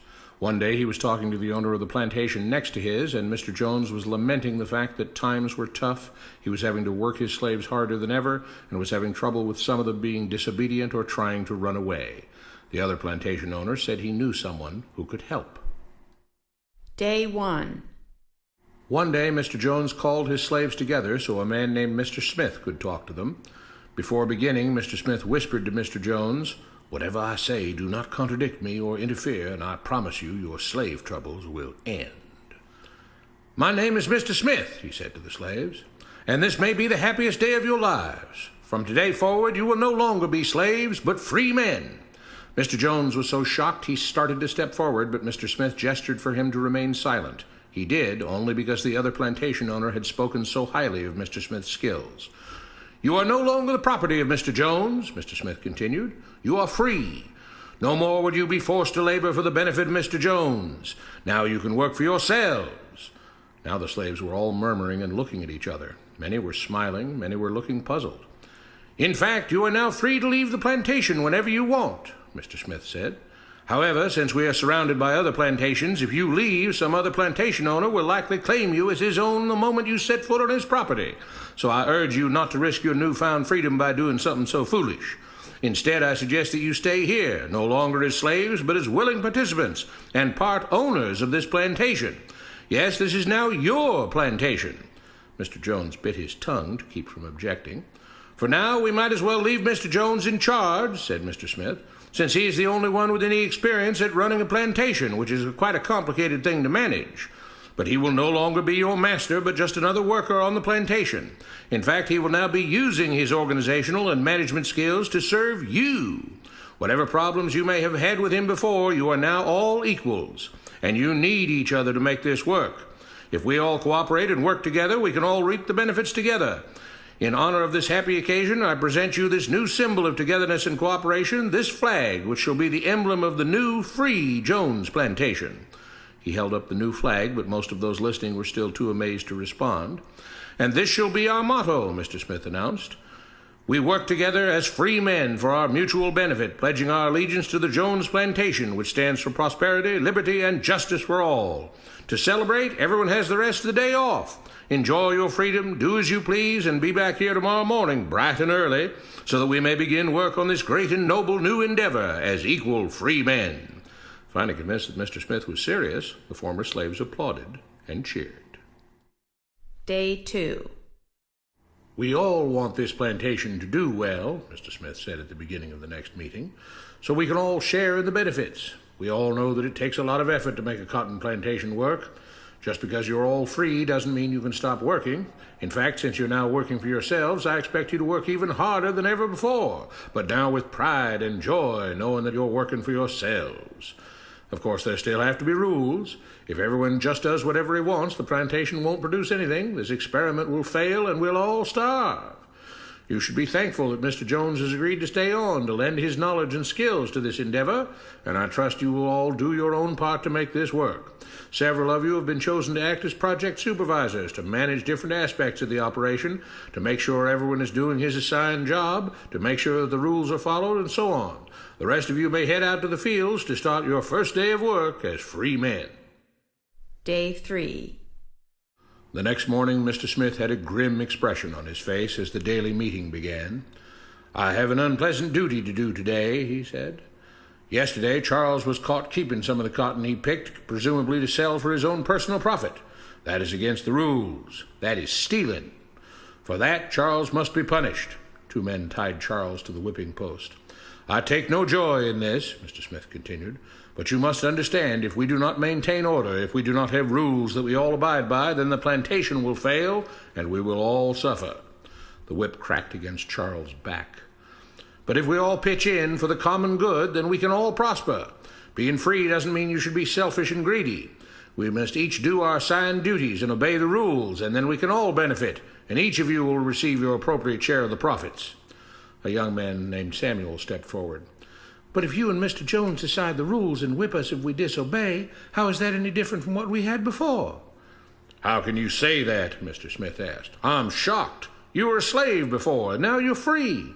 Things still need to be managed and organized by those best qualified to do so. Do you know how to run a plantation, Samuel?" "Well, no," he answered. "But if we're free, why do we get no say in what the rules are and how things work?" "I'm surprised at your ingratitude," Mr. Smith answered. "None of you know how a plantation is run, so you're in no position to be making decisions about how things are done here.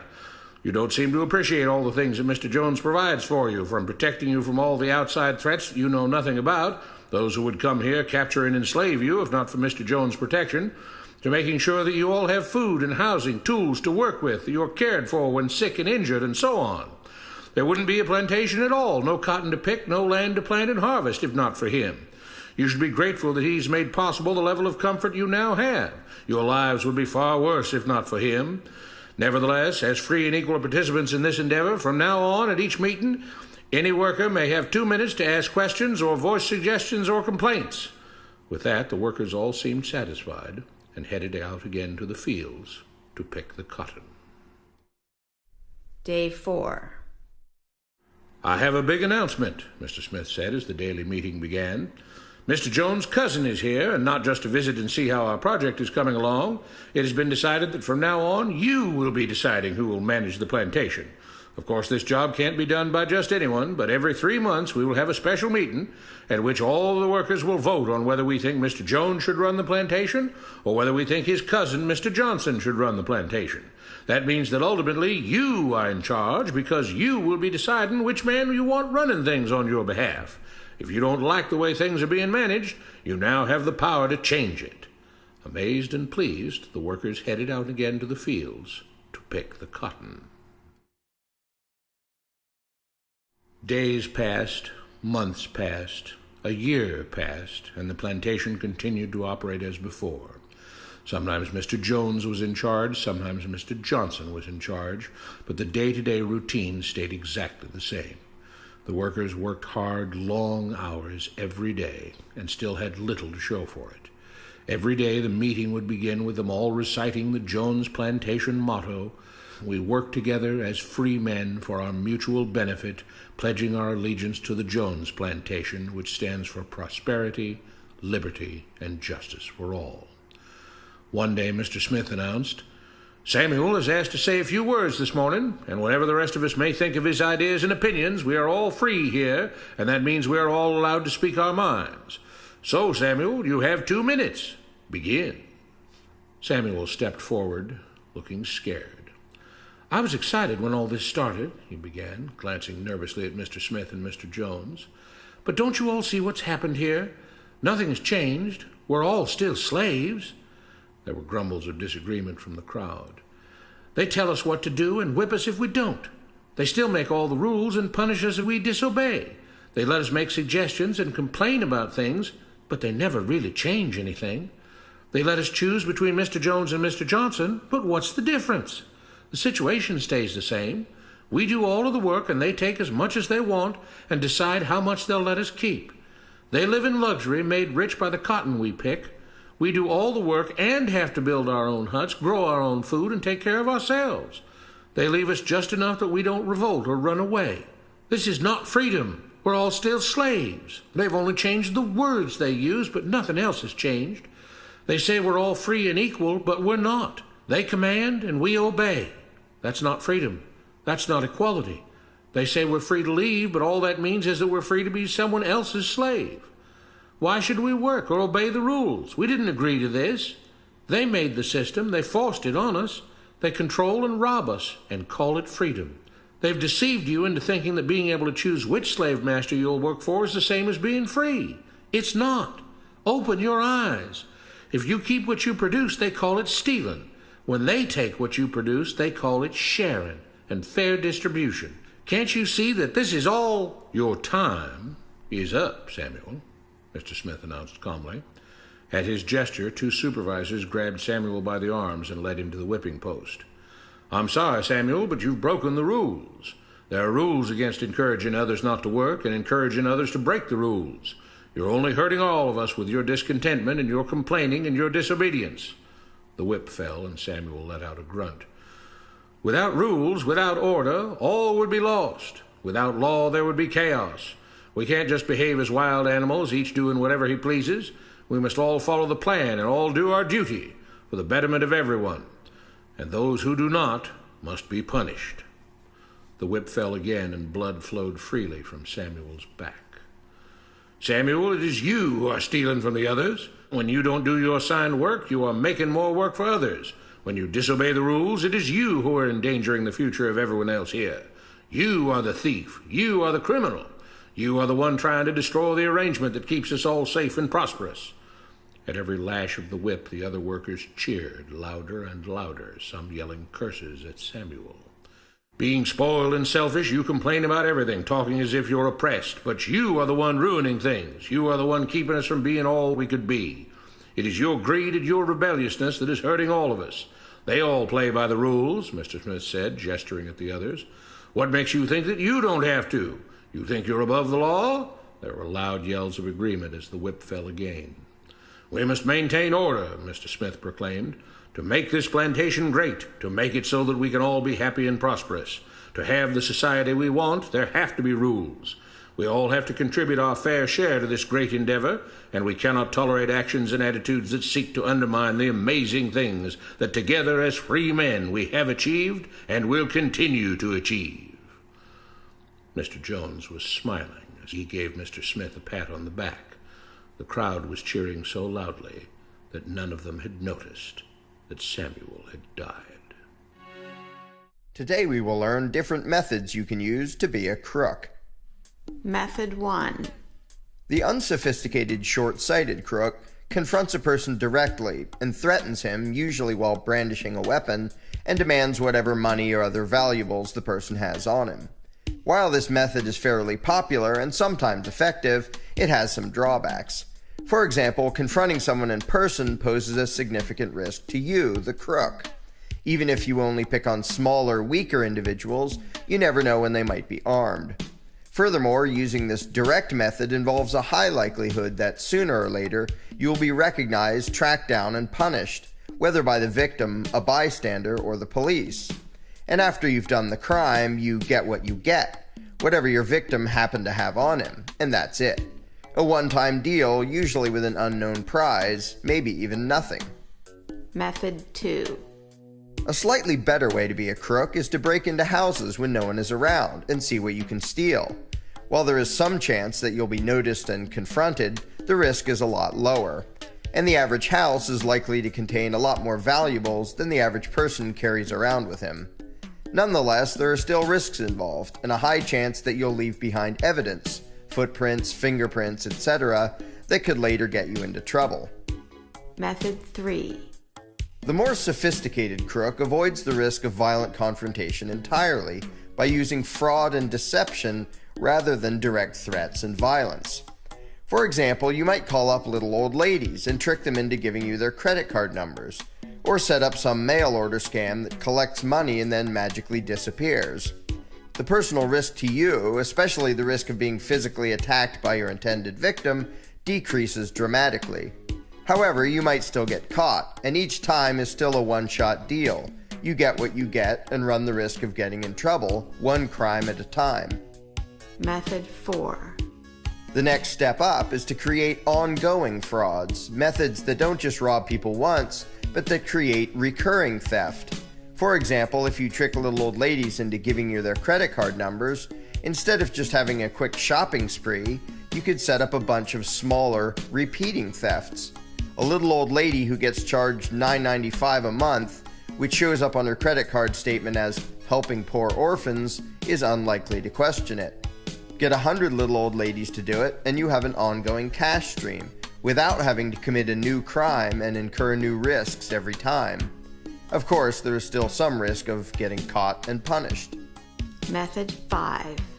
A far better method of theft than any discussed so far is counterfeiting. While this requires serious technical and logistical resources, it has huge advantages. First of all, there is no direct victim who will even notice having been robbed. By printing fake money, you are actually robbing everyone who uses the currency. However, not only will they not notice the difference, but most people don't even comprehend why counterfeiting is bad or how it hurts anyone.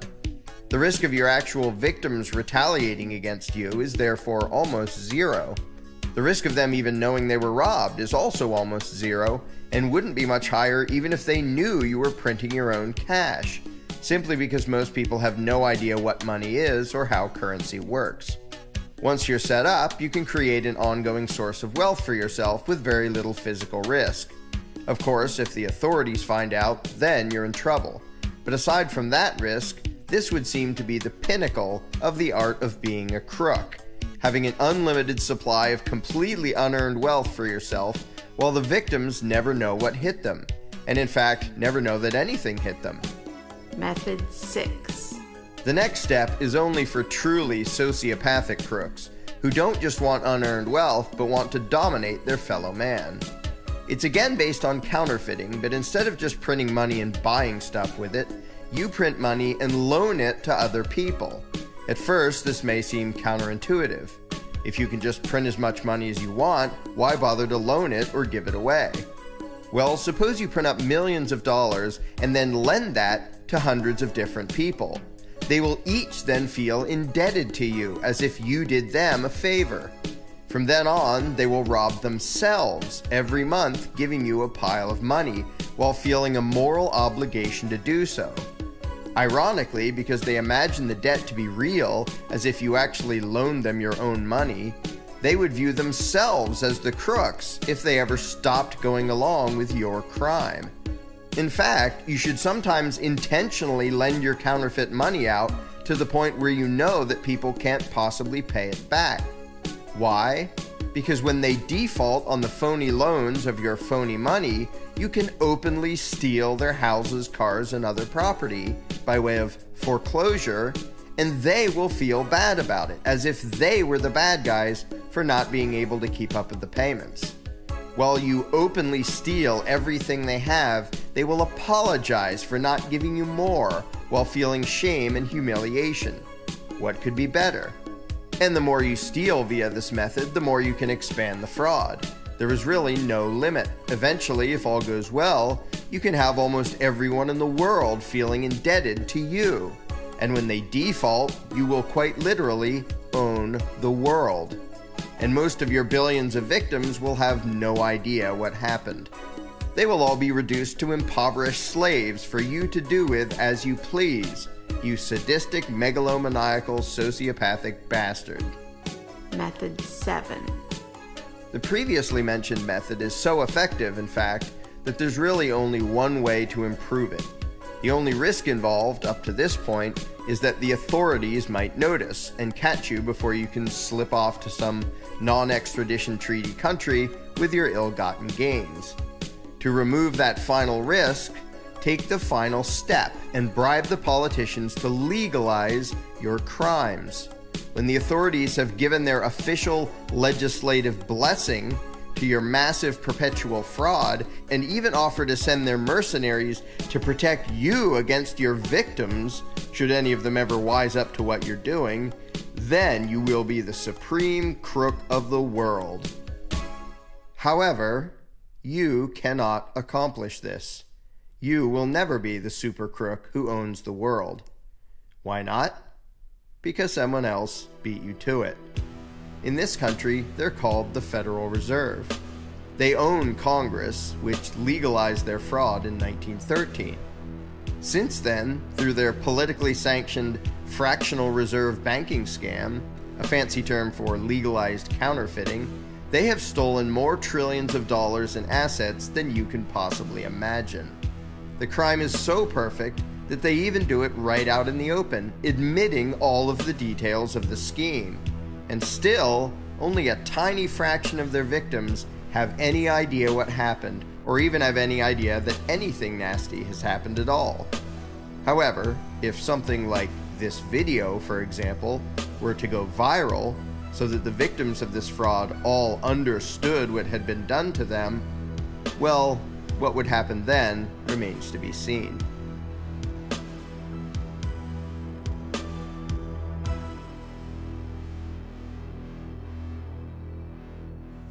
Hello, my name is Larkin Rose, and like a lot of people these days, I'm fairly strapped for cash, but I think I've come up with a solution.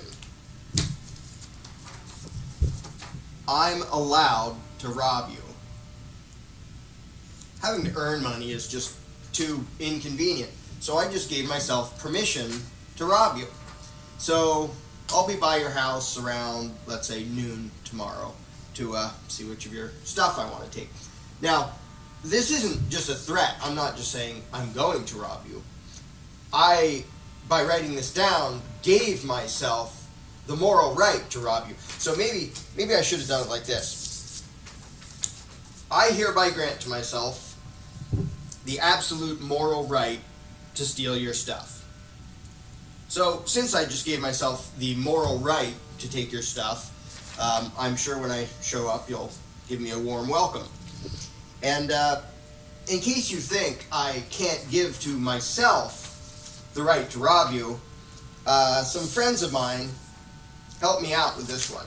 They signed this one, so it isn't just me now. A lot of people have given me the right to rob you.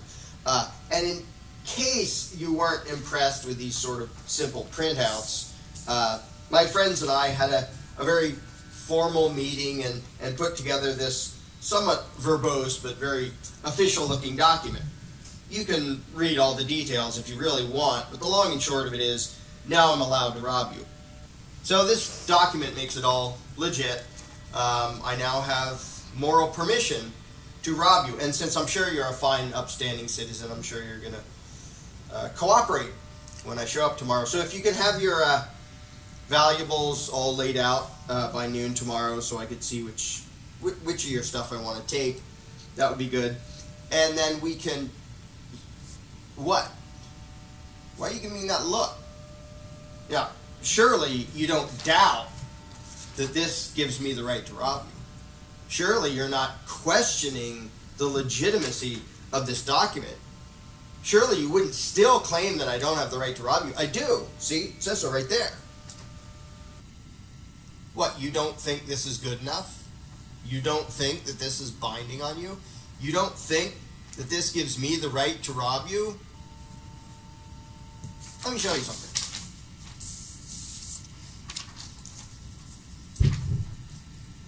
This is a copy of the United States Constitution. And what it says, among other things, is that the Congress shall have power to lay and collect taxes. In other words, a long time ago, a bunch of guys got together and wrote down on a piece of paper, we have the right to rob you. Now, they didn't call it robbery, they called it taxation, because it sounds nicer. But it's essentially the same thing. We have the right to take your property from you by force, if necessary, without your consent. Now, they also wrote a whole lot of rules about how the robbers would be appointed and the legislative rituals which would have to precede the robbery and the different kinds of robbery they'd be allowed to do. But in essence, what this piece of the Constitution says is, we have the right to rob you. And did you believe them? When I did it, when I wrote down on paper that I had the right to rob you, you gave me a funny look. When they did it, did you believe them? Did you accept that this gave them moral permission to take your property without your consent? I bet you did. If you're like 99.999% of the population, you have accepted as unquestionable gospel the notion that this piece of paper gave to some mere mortal human beings the moral right to forcibly confiscate wealth from other people and call it taxation.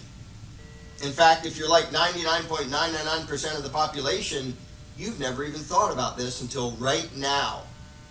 The IRS, it's hundreds of offices across the country, it's 100,000 employees, all the properties they've seized, all the bank accounts they've wiped out, all the people they've prosecuted and thrown in prison, all federal taxes, income, estate, employment, excises, all of them, all federal tax collection stems from this scribble of ink on a piece of parchment.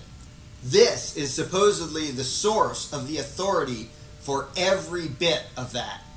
These few words scrawled on a piece of parchment a couple hundred years ago. By writing this, they claim to bestow upon those people calling themselves Congress a right that you don't have and I don't have. The right to take money by force, if necessary, from other people. And I bet that up till now, you have accepted that as unquestionably legitimate. You accepted the notion that this little bit of ink on a piece of parchment written hundreds of years ago actually gave moral permission for certain people to rob millions of other people. And I bet you look down on any who don't believe it. The people who are called tax cheats because they try to not get robbed, even though this piece of parchment says that somebody is allowed to rob them, I bet you think they're despicable criminals. I bet you cheer when those people have their bank accounts wiped out and their houses seized and get thrown in jail because you really believe that this little bit of ink on a piece of parchment from a couple hundred years ago gave the moral right for some people to steal from other people. Wow, they must have had some powerful magic ink that by writing down on a piece of paper, we have the right to rob you, they actually altered morality. They made stealing into a good thing in certain situations. Now, I'm betting that you immediately realized when I showed you this piece of paper that it was bogus, that it was silly for me to claim that a piece of paper could give me the right to rob you. And it doesn't matter if it was done in magic marker. It doesn't matter if I printed it out. It doesn't matter if I did it myself or had other people sign it. Nothing. No ritual, no document, no legislation that I could do, that any number of people could do, could give to me the right to rob you any more than they could give me the right to murder you. But that's not what you were taught in school. You and most of your friends and most of your neighbors were all taught and all believed that this scribble on a piece of parchment gave the moral right to certain people to rob millions of other people. Well, that belief, as widely held as it is more absurd by several degrees than believing that I could give myself the right to rob you with this piece of paper. For starters, at least my piece of paper claims a source for this alleged right to steal. I have the right to rob you because I said so, or because my friend said so. The Constitution doesn't even do that. It says Congress shall have power to lay and collect taxes. Doesn't say where they got it. Second, my scribble on a piece of paper identifies a living, breathing person to whom this right to steal is supposedly being given. Me. The Constitution claims to grant this power to people who weren't even born when the document was written, who weren't born for 200 years after the document was written. Likewise, while my scribble on a piece of paper identifies a living, breathing victim, you, the Constitution pretends to give the right to rob people who wouldn't be born until 200 years after the Constitution was written. That's like me writing, my great-great-grandchildren shall have the right to rob your great-great-grandchildren. In fact, it's worse than that. because there are no time limits in the Constitution. In short, what this scribble of ink on parchment alleges is that the people calling themselves Congress will, until the end of time, have the moral right to forcibly confiscate wealth from people without their consent. Let me put this as bluntly as I can. If you believe that this piece of paper gave me the moral right to rob you, you're out of your mind. If you believe that this piece of paper gave to Congress the moral right to rob you, you're certainly not alone, but you're still out of your mind. It's time to get back in your mind and start rethinking some of the absolute bunk that you've been taught all your life.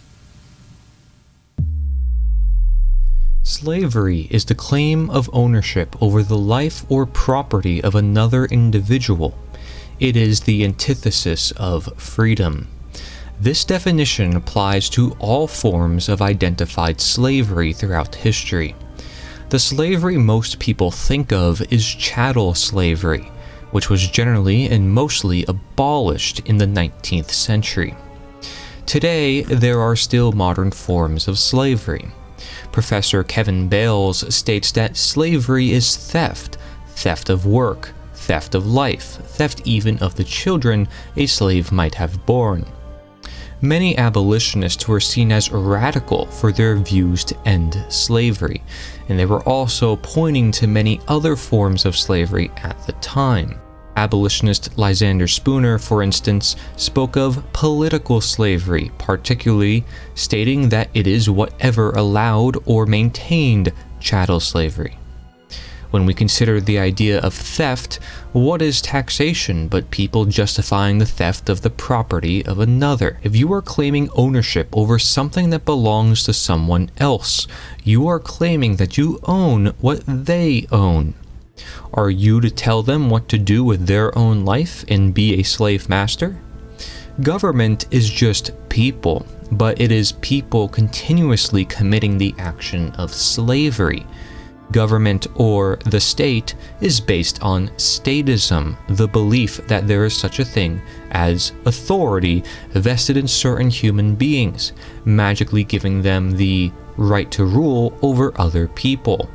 This authority means that certain people have the moral right to issue commands to those who they rule, those under their jurisdiction, and that their subjects or slaves have a moral obligation to obey the arbitrary dictates or laws set by their masters.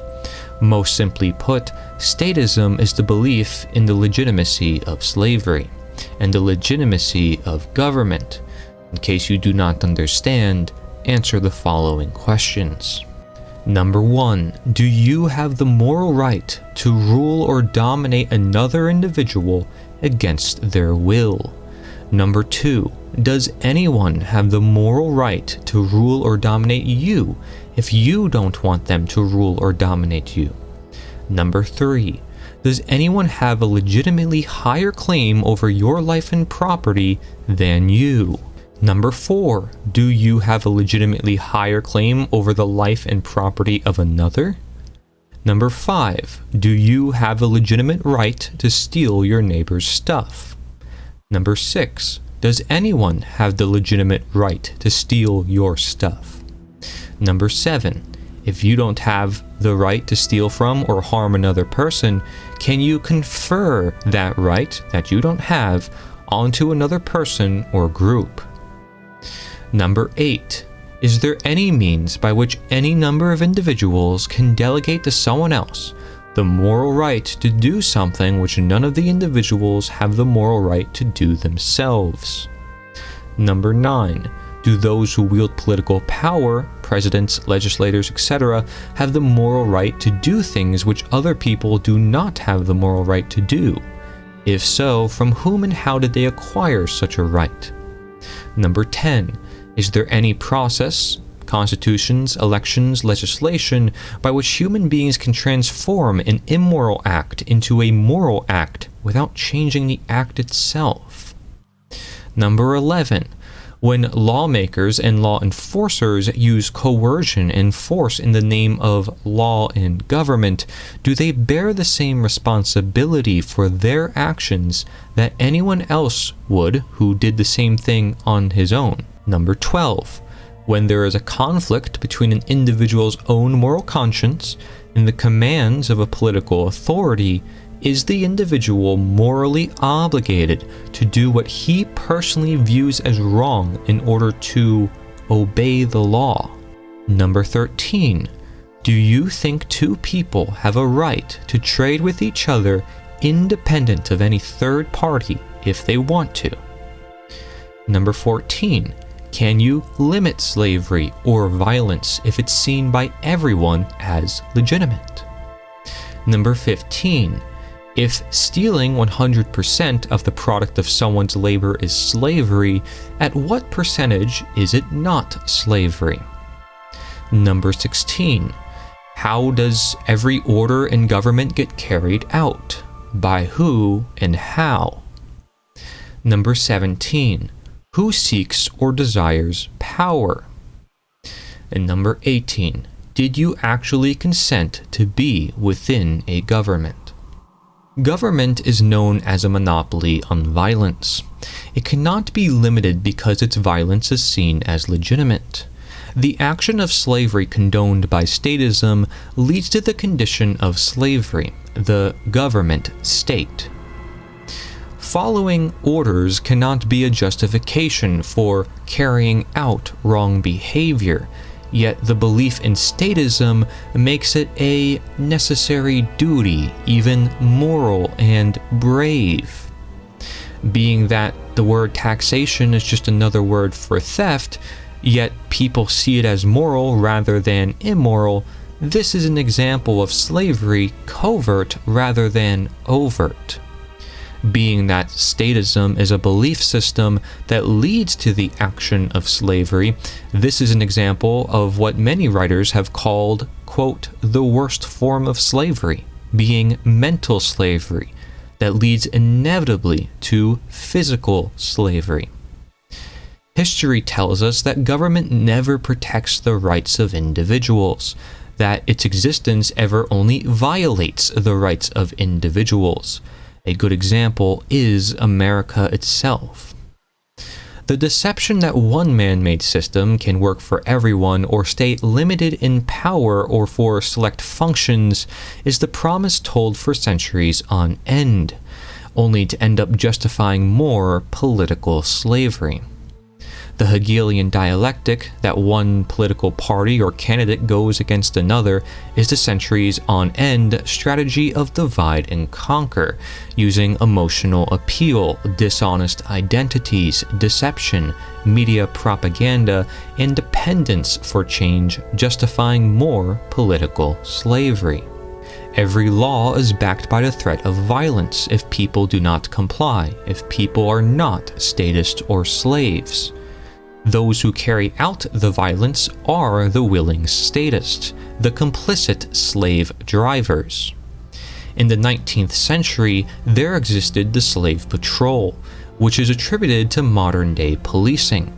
The badges today are still similar to those back then.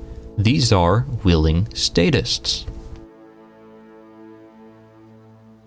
A voluntary government would not be any government. Democide, the top cause of unnatural death, is known as death by government.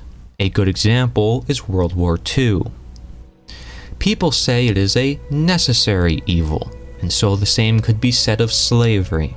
They still admit to it being evil, so what is not evil? Do you ever consider the necessary good?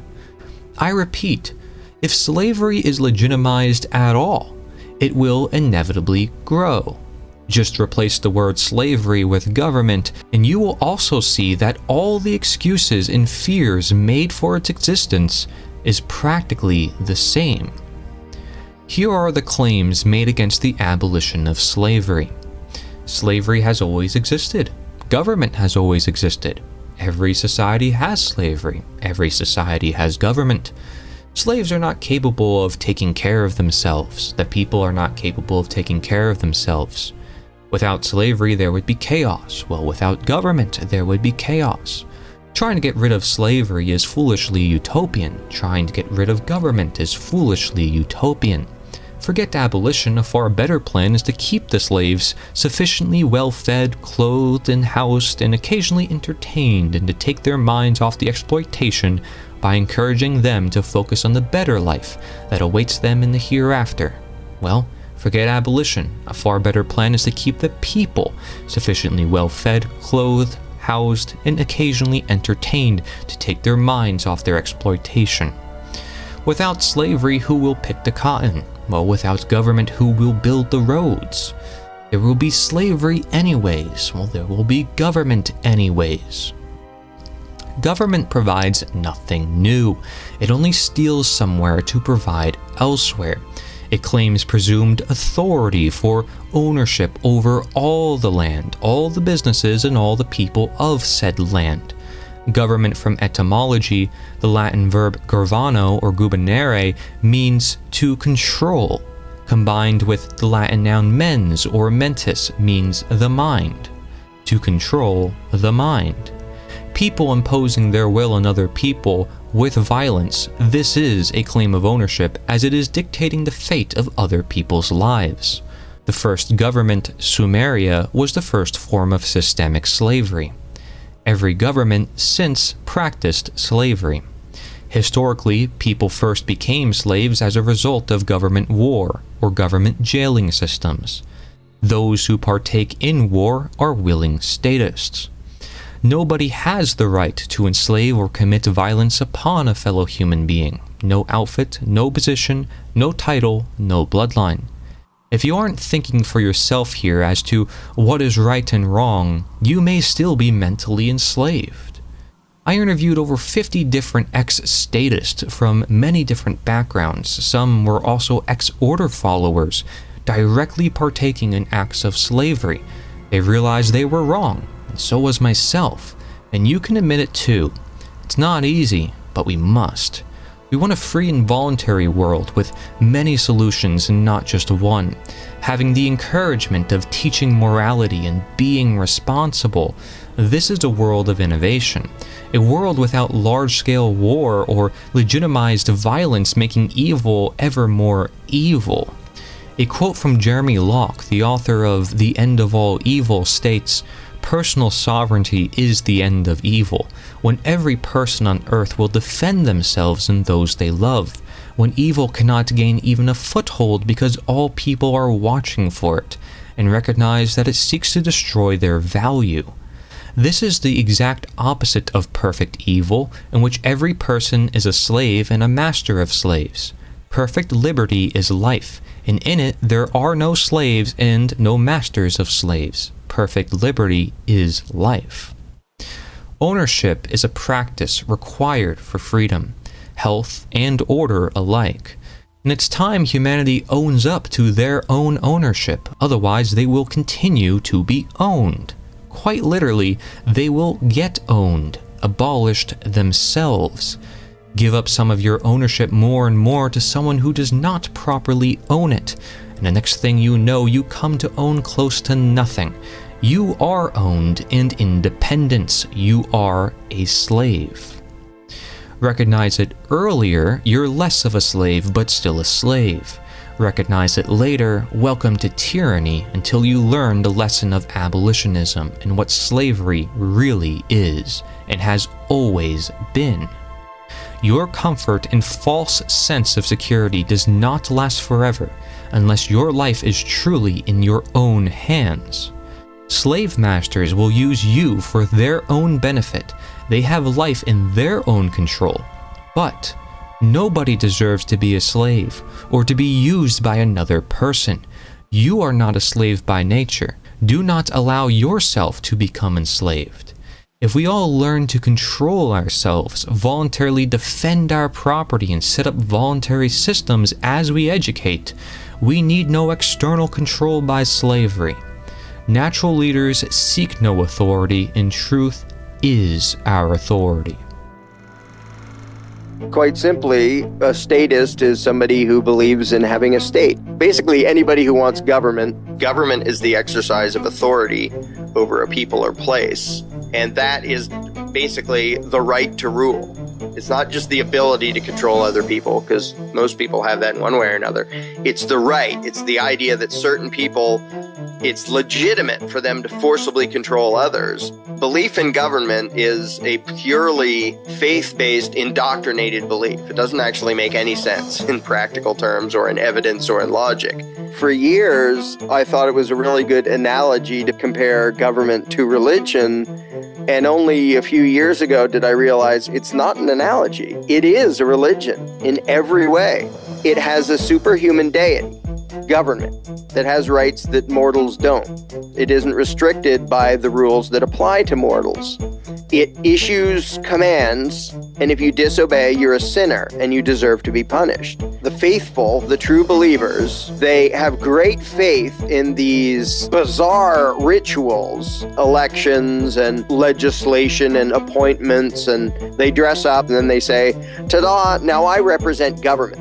I know I just look like a person, but I don't just have the rights of a person because I represent the magical deity called government. And so I'm allowed to demand your money and boss you around and hurt you if you disobey me.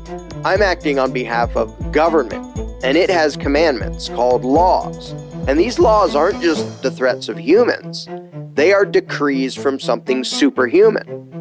And so all you good people out there should bow to this deity. And if you want the world fixed, this is what you pray to. And we give you certain rituals of how to pray to it and when you're supposed to pray to it, and pray to the God to make the world what you wish it was and to save you from all the uncertainties of reality.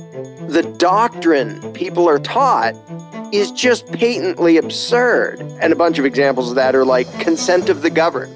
There isn't such thing. If it's consent, it's voluntary. If it's being governed, it's not. The actual given excuse is, we have the right to rule you because you decided we did, even if you didn't vote for us, and even if you oppose everything we do to you. And, well, they represent us. Okay, they represent us by doing a lot of things that we don't have the right to do. And they represent us by bossing us around and taking our money. Like, I bet if I went to my neighbor and bossed him around and took his money and said, I'm representing you, he would say, what? What a stupid thing to say. To me, the most insane is, we are the government, which you hear everywhere. And I ask somebody, wait, do you really not notice that there's a group of people over there? They issue threats, and they call them laws, and they issue demands for money, and they call it taxes. And if you disobey, they send men with guns to hurt you. Now, are you really incapable of distinguishing between yourself and them? One of the biggest giveaways that the belief in government is a complete blind faith religious belief is the way people respond. One very easy line of questioning is, can you give somebody else a right that you don't have? And everybody says, well, no, of course not. Well, how about you and your buddy? Can the two of you give someone else a right that neither of you had? Well, no. And it only takes a couple more questions to get to, well, how did Congress get rights that you don't have? They get emotional and they get angry, or they get defensive, or they run away.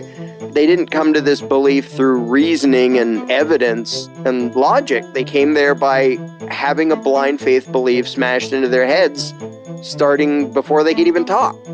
It's just something they were taught to believe, that there's this thing called authority, and that it's allowed to do things that human beings aren't, and that people have an obligation to obey it, to the point where, yeah, it's some people, they weren't gods or anything, some people wrote down a thing on paper, and then they called it legislation, and they did certain rituals, and then people go around saying, well, this is law.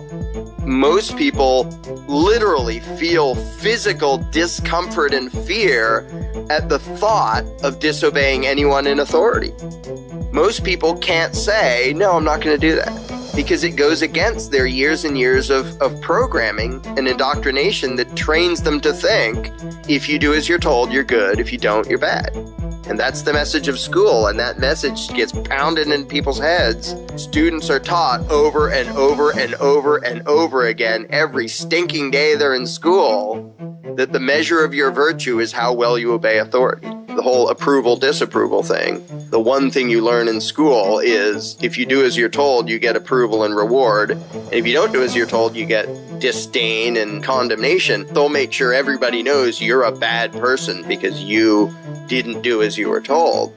The belief in authority leads everybody, good people, bad people, everything in between, to advocate and do things they wouldn't otherwise do, bad things they wouldn't otherwise do, including cops, because the cops really and truly believe that they have the right to do things that I don't have the right to do and you don't have the right to do.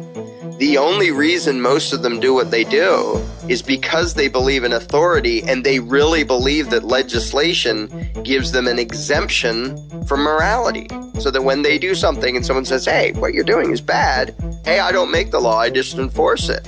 I'm not responsible for my actions, I'm just a tool of some weird thing somewhere else called government. You can't blame me for what I am personally doing because I'm not really doing it. As loony as that is, that's what most of them will say whenever somebody says, hey, what you're doing is wrong. It's not okay to, it's not okay to lock people up for smoking marijuana. It's not okay.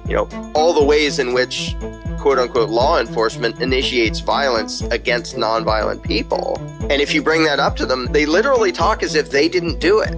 The only reason they do that is because they were taught the lie of authority and government and law along with everyone else, and then they were told, you're just a tool of the thing called law, and that makes it so you have rights that other people don't have. So you don't have to feel bad about physically assaulting nonviolent people because the law says it's okay. It really is just permission to ignore your conscience by saying you have rights that other people don't.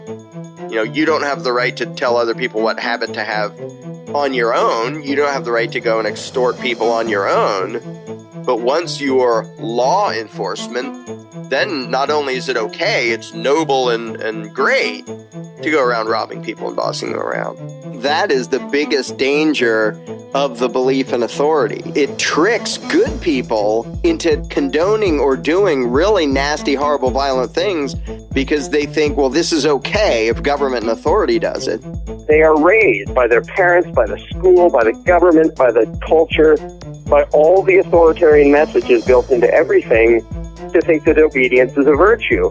And when you raise the culture to think that, and you get one nasty psycho at the top who says, hey, go do bad stuff, people say, well, I have to follow orders. I have to obey the law. I have to do as I'm told because that's a virtue.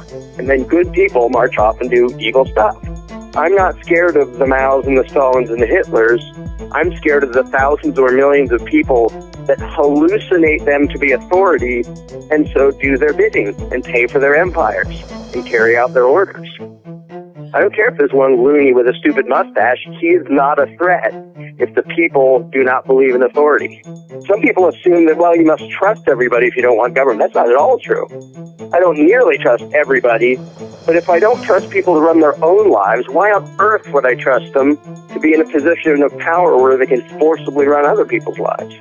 Really what it boils down to is saying, I don't trust people. People are untrustworthy and unpredictable. So my solution is to take some of those people, some of the most untrustworthy around, give them permission to violently control us all. And that will protect us from the untrustworthiness of mankind.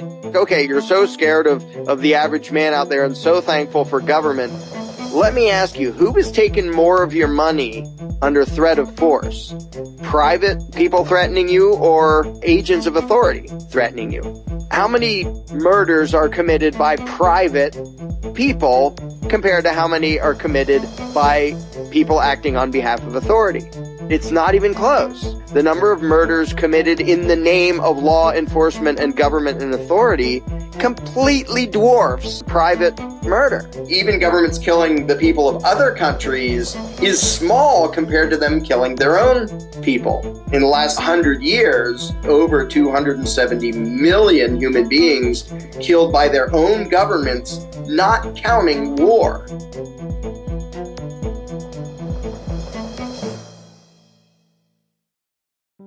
That first step is always the hardest, to get someone to dare to set aside his blind faith long enough to think about things, to back up enough to say, maybe government isn't even legitimate at all. It takes a lot for people indoctrinated into the faith to dare to think of those literally blasphemous ideas that, no, those people in Washington don't have the right to rule. Their threats aren't laws, they're just threats. Their demands aren't taxes, it's just extortion. And that really feels like heresy, because it is. It is heresy against the God called government. I now have a huge amount of hope because I see an acceleration of the number of people who dare to think about these things. And now the number of people able to have this conversation is just hugely exploding. And they're still a minority. But that exponential curve, I don't think it's stopping. I really think the cult of statism is as good as dead. Ultimately, I think the belief in government is doomed for the exact same reasons that the belief in a flat earth was doomed. There's too many people pointing out the utter inherent insanity in the belief, and that's just not going to go away. Nobody who understands self-ownership and understands why authority is inherently bogus wakes up the next day and says, suddenly, I think I should do whatever the politicians say. I think really humanity is just beginning to wake up to what it's supposed to be. Humanity wasn't meant to be a domesticated species owned by a ruling class. Every human being owns himself, is in charge of his own life. I'd like to see actual rational moral civilization in my lifetime, but we are going to get there. Sooner or later, we are totally going to get there. The lie will never outlive the truth forever. Sometimes it can seem as if human history consists mostly of a long list of examples of man's inhumanity to man. This can make it tempting to conclude that violence, oppression, and conflict are the natural state of humanity, and that lasting peace is an impossible dream. But this is not the case. The truth is, human beings, even with our imperfections, our negligence, and malice, are capable of achieving a society far better than what we have now. But to fix the problems of the world, first we must understand their root cause. Many assume that humans are just inherently bad, and think it inevitable that our greed and hatred will continue to lead to war and oppression. But before you assume that, ask yourself, are you inherently evil and violent? Are you incapable of peaceful coexistence? If all laws were repealed today, would you go around robbing and hurting other people? Absolutely not. Okay. You No. would not. Okay. No. No. You would not. Nope. Okay. Oof. Sounds tempting, but no. I think I would do the morally upright thing. Okay. And how about you? No, I wouldn't. You would not. Okay. Not a chance. Okay. So you're not the reason that we need laws. Okay. I don't think so. You don't think so? And how about you? No. That's no. Okay. All right. It's just not moral. If the vast majority of individuals answer this way, just who or what is causing all the misery and conflict? And why do the good, peaceful people allow it to happen? Of course, malicious individuals can and do inflict harm on others. But war, oppression, and large-scale conflict are the result of something else, are merely symptoms of one underlying disease. Not greed, not hatred, and not simply the nature of man. If we examine large-scale oppression and violent conflict and see who is actually inflicting injustice on others and why, one common denominator shows up over and over again. The soldier does not, acting on his own and based on his own moral judgment, decide to go to foreign countries and inflict violence on strangers. The soldier fights and kills because he is told to, and because he does as he is told. The government enforcer who imposes the will of the ruling class upon the people does not do so because he personally decided, based on his own conscience, that such actions would be wise or moral. The police officer does what he does because he is told to, and because he does as he is told. All the tax collectors and other government busybodies who interfere in people's lives, hinder production and trade, and steal value from the people who create it, would never do such things on their own. They do what they do because they were told to, and because they do as they are told. Throughout history, the vast majority of those who have inflicted injustice and oppression on society were not acting out of personal malice or hatred. They were merely following orders. But if you told someone to rob or assault your neighbor, no one would listen to you. So how does a situation develop in which so many otherwise decent people will do the bidding of a handful of tyrants? So how do you think the famous tyrants in history managed to get millions of people to follow them? How do you think that happened? One person, millions of people doing whatever they say. Probably like money and charisma. That's probably what I would say. Yeah. Cult of personality. They use their power to oppress people, to make them feel like they didn't have any power, and that way they felt like they needed the king to survive. By being cruel, by killing, by using Fear. people as fear, as Using an example. people's fear. Fear. Fear. Having an army or something, yeah.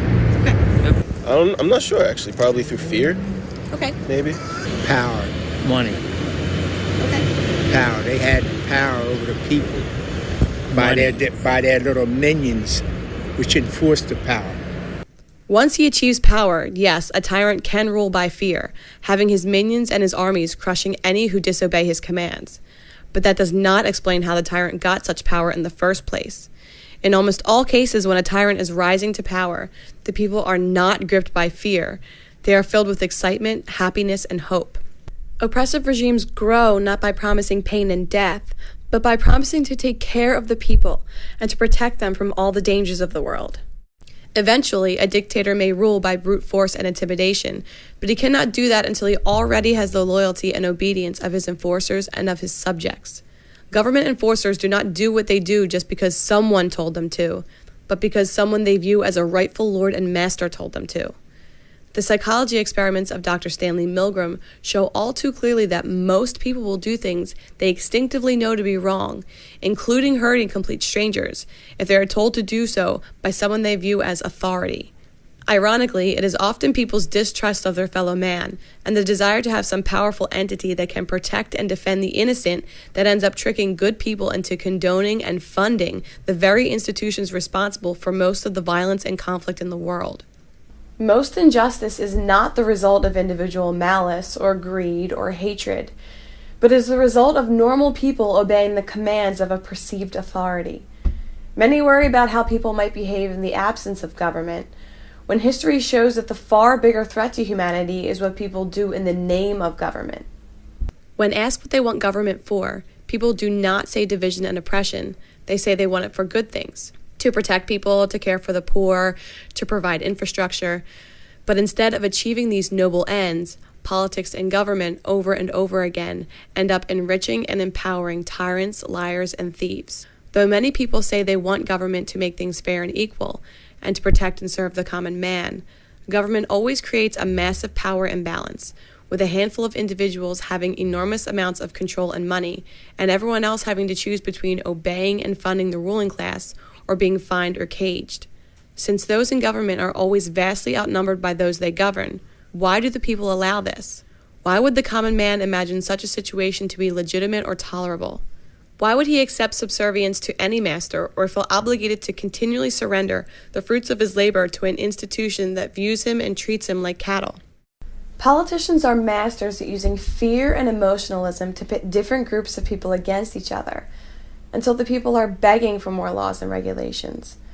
Falling for these tactics is, quite literally, killing us. No, humanity does not need to be at war with itself, and when it is almost always the result of political opportunists intentionally causing strife and conflict in order to enrich and empower themselves at the expense of the freedom and safety of everyone else. Those in power, often by way of the mainstream media, tell us what we should care about, what we should worry about, and what we should fear. And the proposed solution is always more government power and control. By dividing people into different camps, such as Democrat and Republican, the people can be tricked into being perpetually angry at each other, while politicians on both sides benefit. Between the ongoing vitriol and divisiveness, many people don't notice how much the politicians agree on. They all agree that they should take your money and control your life. The politicians talk as if they represent and serve their constituents, but when it comes down to it, everyone knows what happens if he refuses to pay taxes or disobeys any of the politicians' laws. Beneath the rhetoric, the situation is still one of rulers and subjects, masters and slaves. There would be no reason for free, prosperous people living in harmony with each other to want to be ruled, which is why those who crave power always emphasize, exaggerate, or create problems and conflicts to pit people against each other and scare them into believing that they need a master, that they need controllers and rulers to protect them from reality. I want every man, woman, and child to understand how close we are to chaos. I want everyone to remember why they need us.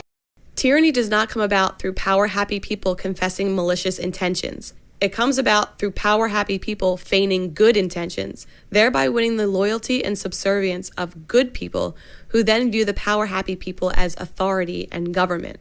In this way, freedom is whittled away piece by piece, always under the guise of serving the people, until nearly every industry and every activity is monitored, taxed, regulated, and restricted in the name of law, making the people unable to provide for themselves, unable to be independent and self-sufficient, unable to freely trade and cooperate with each other however they see fit. The primary problem with society is not that man is inherently evil, but that so many are willing to tolerate, advocate, or commit violent aggression when it is done in the name of government and law. When those committing injustice have an aura of authority, even most good people will comply and obey. When oppression is legalized, the proud law-abiding taxpayers will not only tolerate it, they will fund it, condone it, and vote for it. And while it may be easy to recognize the evils committed by tyrants and their hired guns, too many people fail to realize that tyrants only have power, only have wealth, only have influence because the people give it to them. A regime that no one viewed as legitimate, no one paid for or obeyed, would not exist. Where people do not look to an authority, do not recognize an authority, there is none. So if you want to know the source of most conflict and violence in the world, you might begin by looking in the mirror and asking yourself, which acts of aggression against your neighbors, which examples of man's inhumanity to man have you paid for, cooperated with, condoned, and voted for? For all of recorded history, some people have been trying to dominate and rule over others. On a small scale, sometimes an individual or a gang can control and extort others through outright violence. But on a larger scale, especially since technology has leveled the playing field when it comes to physical combat, being biggest and strongest is not enough. So modern tyrants gain and maintain power, not just through brute thuggery, but through deception and manipulation. Physical control has been replaced by mind control. An aspiring ruler now needs to persuade his potential subjects that it is in their own best interest that he have power, including power over them. The tyrant must convince his victims that their own subjugation is necessary, moral, and legitimate. Government, whether in the form of a dictator, a parliament, a congress, or some other arrangement, is the group of people thought to have the right to rule. In other words, thought to have authority over a certain area. What governments do is issue commands, which they call laws, using force to punish any who disobey. Despite the modern rhetoric and euphemisms, government always means a ruling class.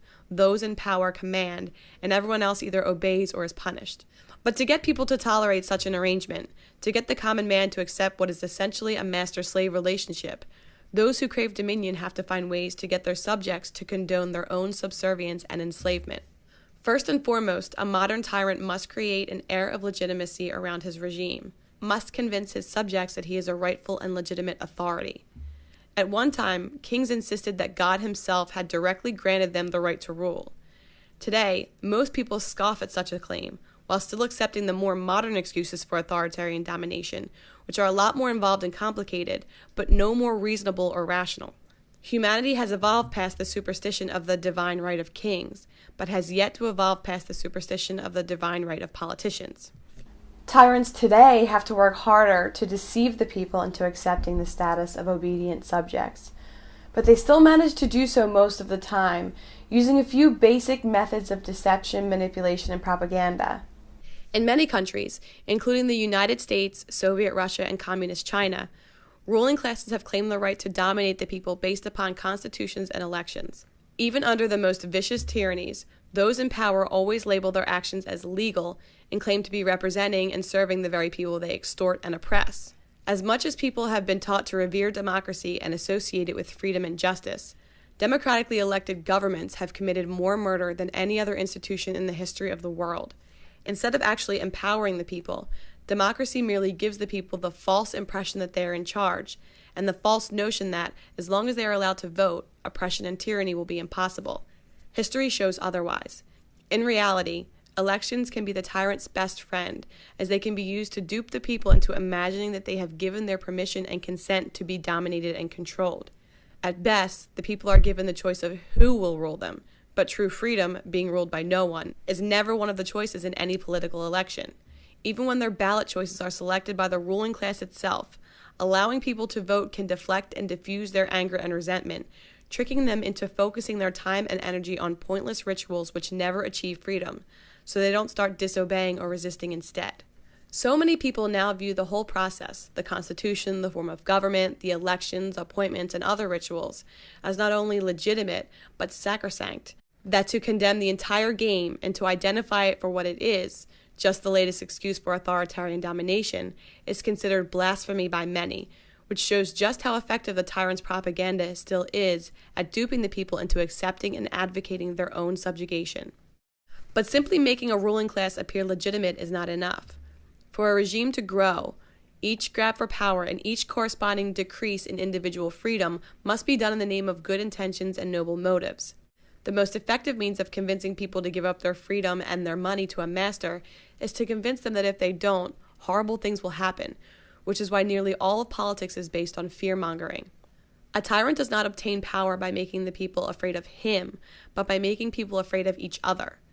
Even the most vicious tyrannies grew by railing against other threats and injustices, whether real or imagined, and by convincing the people that only by giving government huge amounts of money and power could imminent catastrophe be avoided.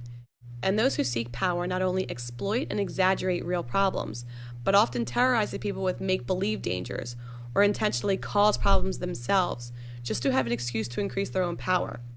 One very old technique for doing this is known as a false flag operation, where a regime perpetrates acts of unjust violence while making it look as if they were done by some foreign enemy. Once the hatred and fear of the people has been stirred up, they almost always eagerly support the authoritarian agenda of those in power. A prime example can be seen in the recently declassified Operation Northwoods documents, which show that top officials and the U.S. military plan to stage fake terrorist attacks in Cuba and on U.S. soil, and blame them on the communist regime of Fidel Castro in order to garner public support for a military invasion of Cuba. The basic tactic is not new and has been effectively used for centuries by the authoritarian empires all over the world, and it would be extremely naive to think that such tactics are not still being used today.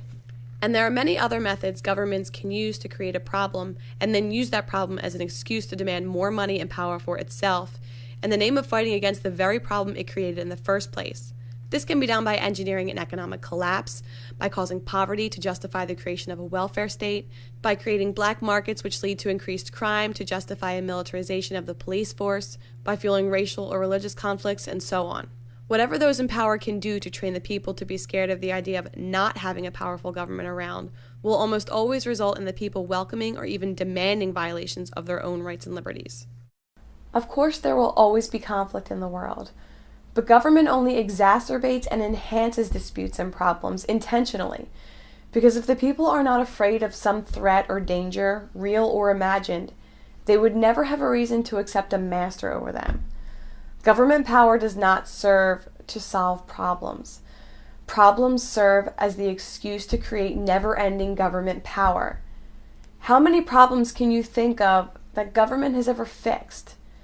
Did the countless laws and billions of dollars end the drug trade? Did it end prostitution? Did it end terrorism? Did it end poverty?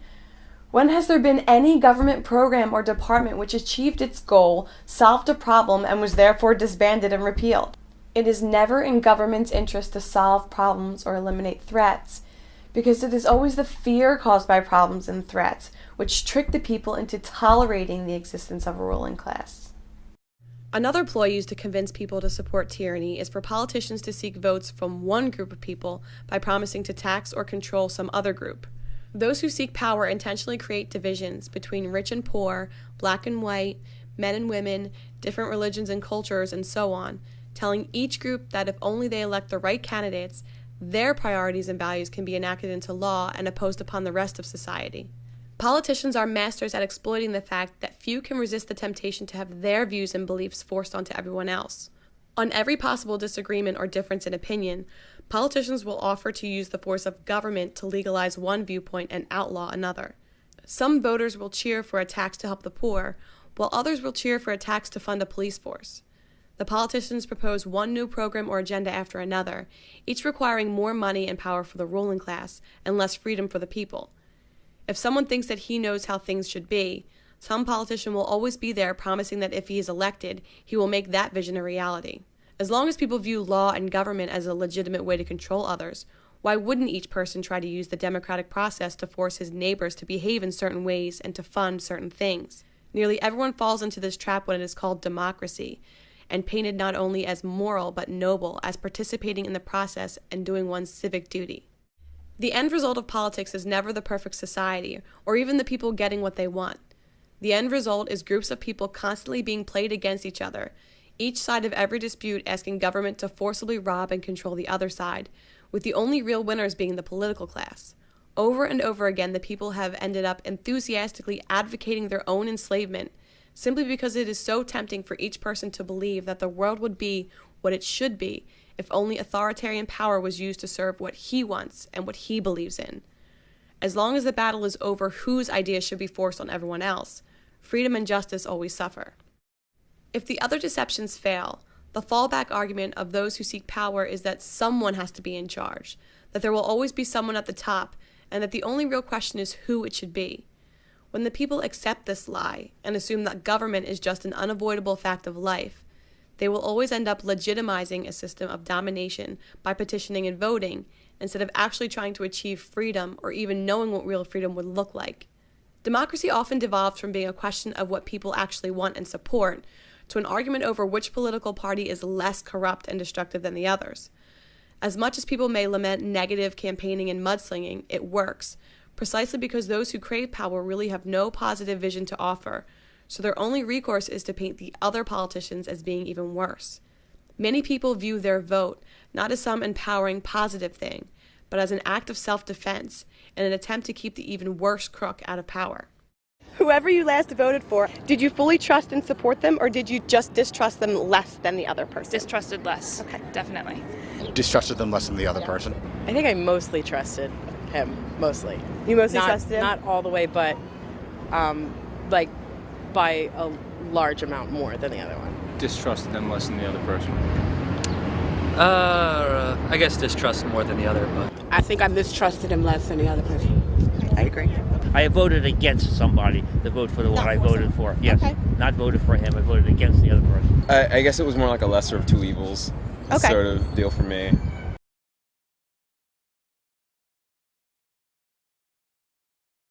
Now for the difficult question. Have any of these methods of manipulation and deception worked on you? Have you accepted the idea that constitutions, elections, and other political rituals gave someone else the right to rule you? Do you view violent aggression as legitimate and righteous when it's called law enforcement? Do you feel a moral obligation to obey whatever commands those in power decide to enact as law? Do you view anyone who disobeys any of these politicians' decrees or refuses to pay tribute to them as being a criminal deserving of punishment?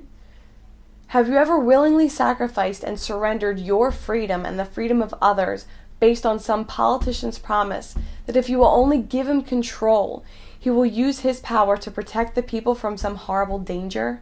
Have you ever fallen for the temptation to vote for some candidate or political party that promised to use government to force your values and opinions onto others? Or promised to coerce others into funding whatever programs and agendas you think are important? Or maybe you're just resigned to the idea that someone has to be in charge. The government is inevitable, that the political system we have may not be perfect, but is the best we can hope for. So you continue to play the game, vote for the lesser of two evils, and passively and obediently accept the outcome. For millennia, well-intentioned people have been trying to achieve peace and justice through the political process, trying to vote their way to utopia, hoping that if only we had the right form of government, the right set of laws, the right checks and balances, the right people in charge, that society could be what it should be. But to one degree or another, the end result of politics has always been a ruling elite made rich and powerful at the expense of the prosperity and freedom of the people. Tyrants do not create their own power out of thin air. They trick the people into giving it to them. As long as people continue to make the same assumptions, fall for the same deceptions, keep playing the same games, and keep looking for a political solution, they will get the same results. But when people stop falling for the tricks, stop fueling oppression with their money and their obedience, then, and only then, will the cycle of tyranny and oppression end. Supreme Court Justice Oliver Wendell Holmes is quoted to have said, "Taxes are the price we pay for a civilized society. But if being civilized means to coexist peacefully, interacting through voluntary means instead of by violence, then taxation, one group of people forcibly depriving another of the fruits of their labor, is the exact opposite of being civilized. To steal the money that someone has earned through voluntary means is to steal that person's productivity, his time and his effort, to steal a part of his life. And to steal a part of someone's life is called slavery. Taxes are often characterized as the people simply paying for the services they receive from government, but this is a gross mischaracterization. Imagine getting a bill from a private business for services you never asked for and may not even have wanted. And imagine that if you don't pay whatever price the business decides, they will wipe out your bank account, seize your assets, and possibly put you in a cage. In any context other than government, such behavior would of course be seen as immoral, unjust, and criminal. And yet we're told that when government does the same thing, it is legitimate, moral, and necessary for society. There are two sides to the immorality of taxation. First, it deprives the productive people of a large part of the wealth they produce, stealing their buying power, reducing their ability to provide for themselves and their families, and making them less able to support the things they care about. Second, it forces people to fund and support things which go against their wishes, that conflict with their own values and priorities, and that are contrary to their own interests. Government does not produce any wealth. Everything it spends, it must first take from the productive people, whether through open taxation or the hidden tax known as inflation. As a result, it is always the productive, law-abiding taxpayers who foot the bill for tyranny.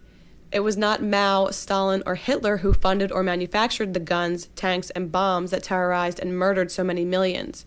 It was the good people of China, Russia, and Germany who felt obligated to hand over the fruits of their labor to those wearing the mantle of authority. Likewise, all the government bureaucrats, the abusive law enforcers, the corrupt politicians, their buildings, their vehicles, their computers, their utilities, their salaries, we are the ones paying for all of that. And perhaps most ironically, when it comes to the IRS and all of their tax collectors, we are the ones paying them to rob us. Everything of value in the world has come from the efforts of productive people, while the political class can only steal and destroy. In short, the good have always funded the evil, and that will continue to be the case as long as the good people imagine a moral obligation to surrender a portion of what they earned by way of taxes to those who claim the right to rule. Taxes are not the price we pay for civilized society. Taxes are how civilized society pays for its own destruction. Taxation is no different than a mafia protection racket, where a gang claims to be protecting you, while that same gang threatens to hurt you if you don't pay up. Yes, the gang may sometimes go after other thieves and aggressors, but if you don't pay their protection fees, you know that they are the ones who will be at your door next. Some argue that because taxes pay for roads, defense, protection, and helping the poor, ending taxes would therefore mean no roads, no defense, no protection, and no help for the poor. In any context other than politics, such an argument would be immediately recognized as completely invalid.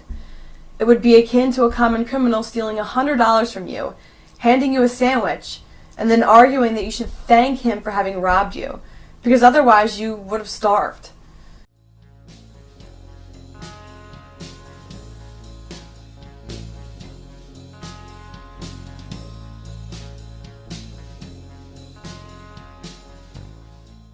Would you like it if you could choose for yourself which government programs, if any, you were going to pay for? Yes. Yeah. Say yes, definitely.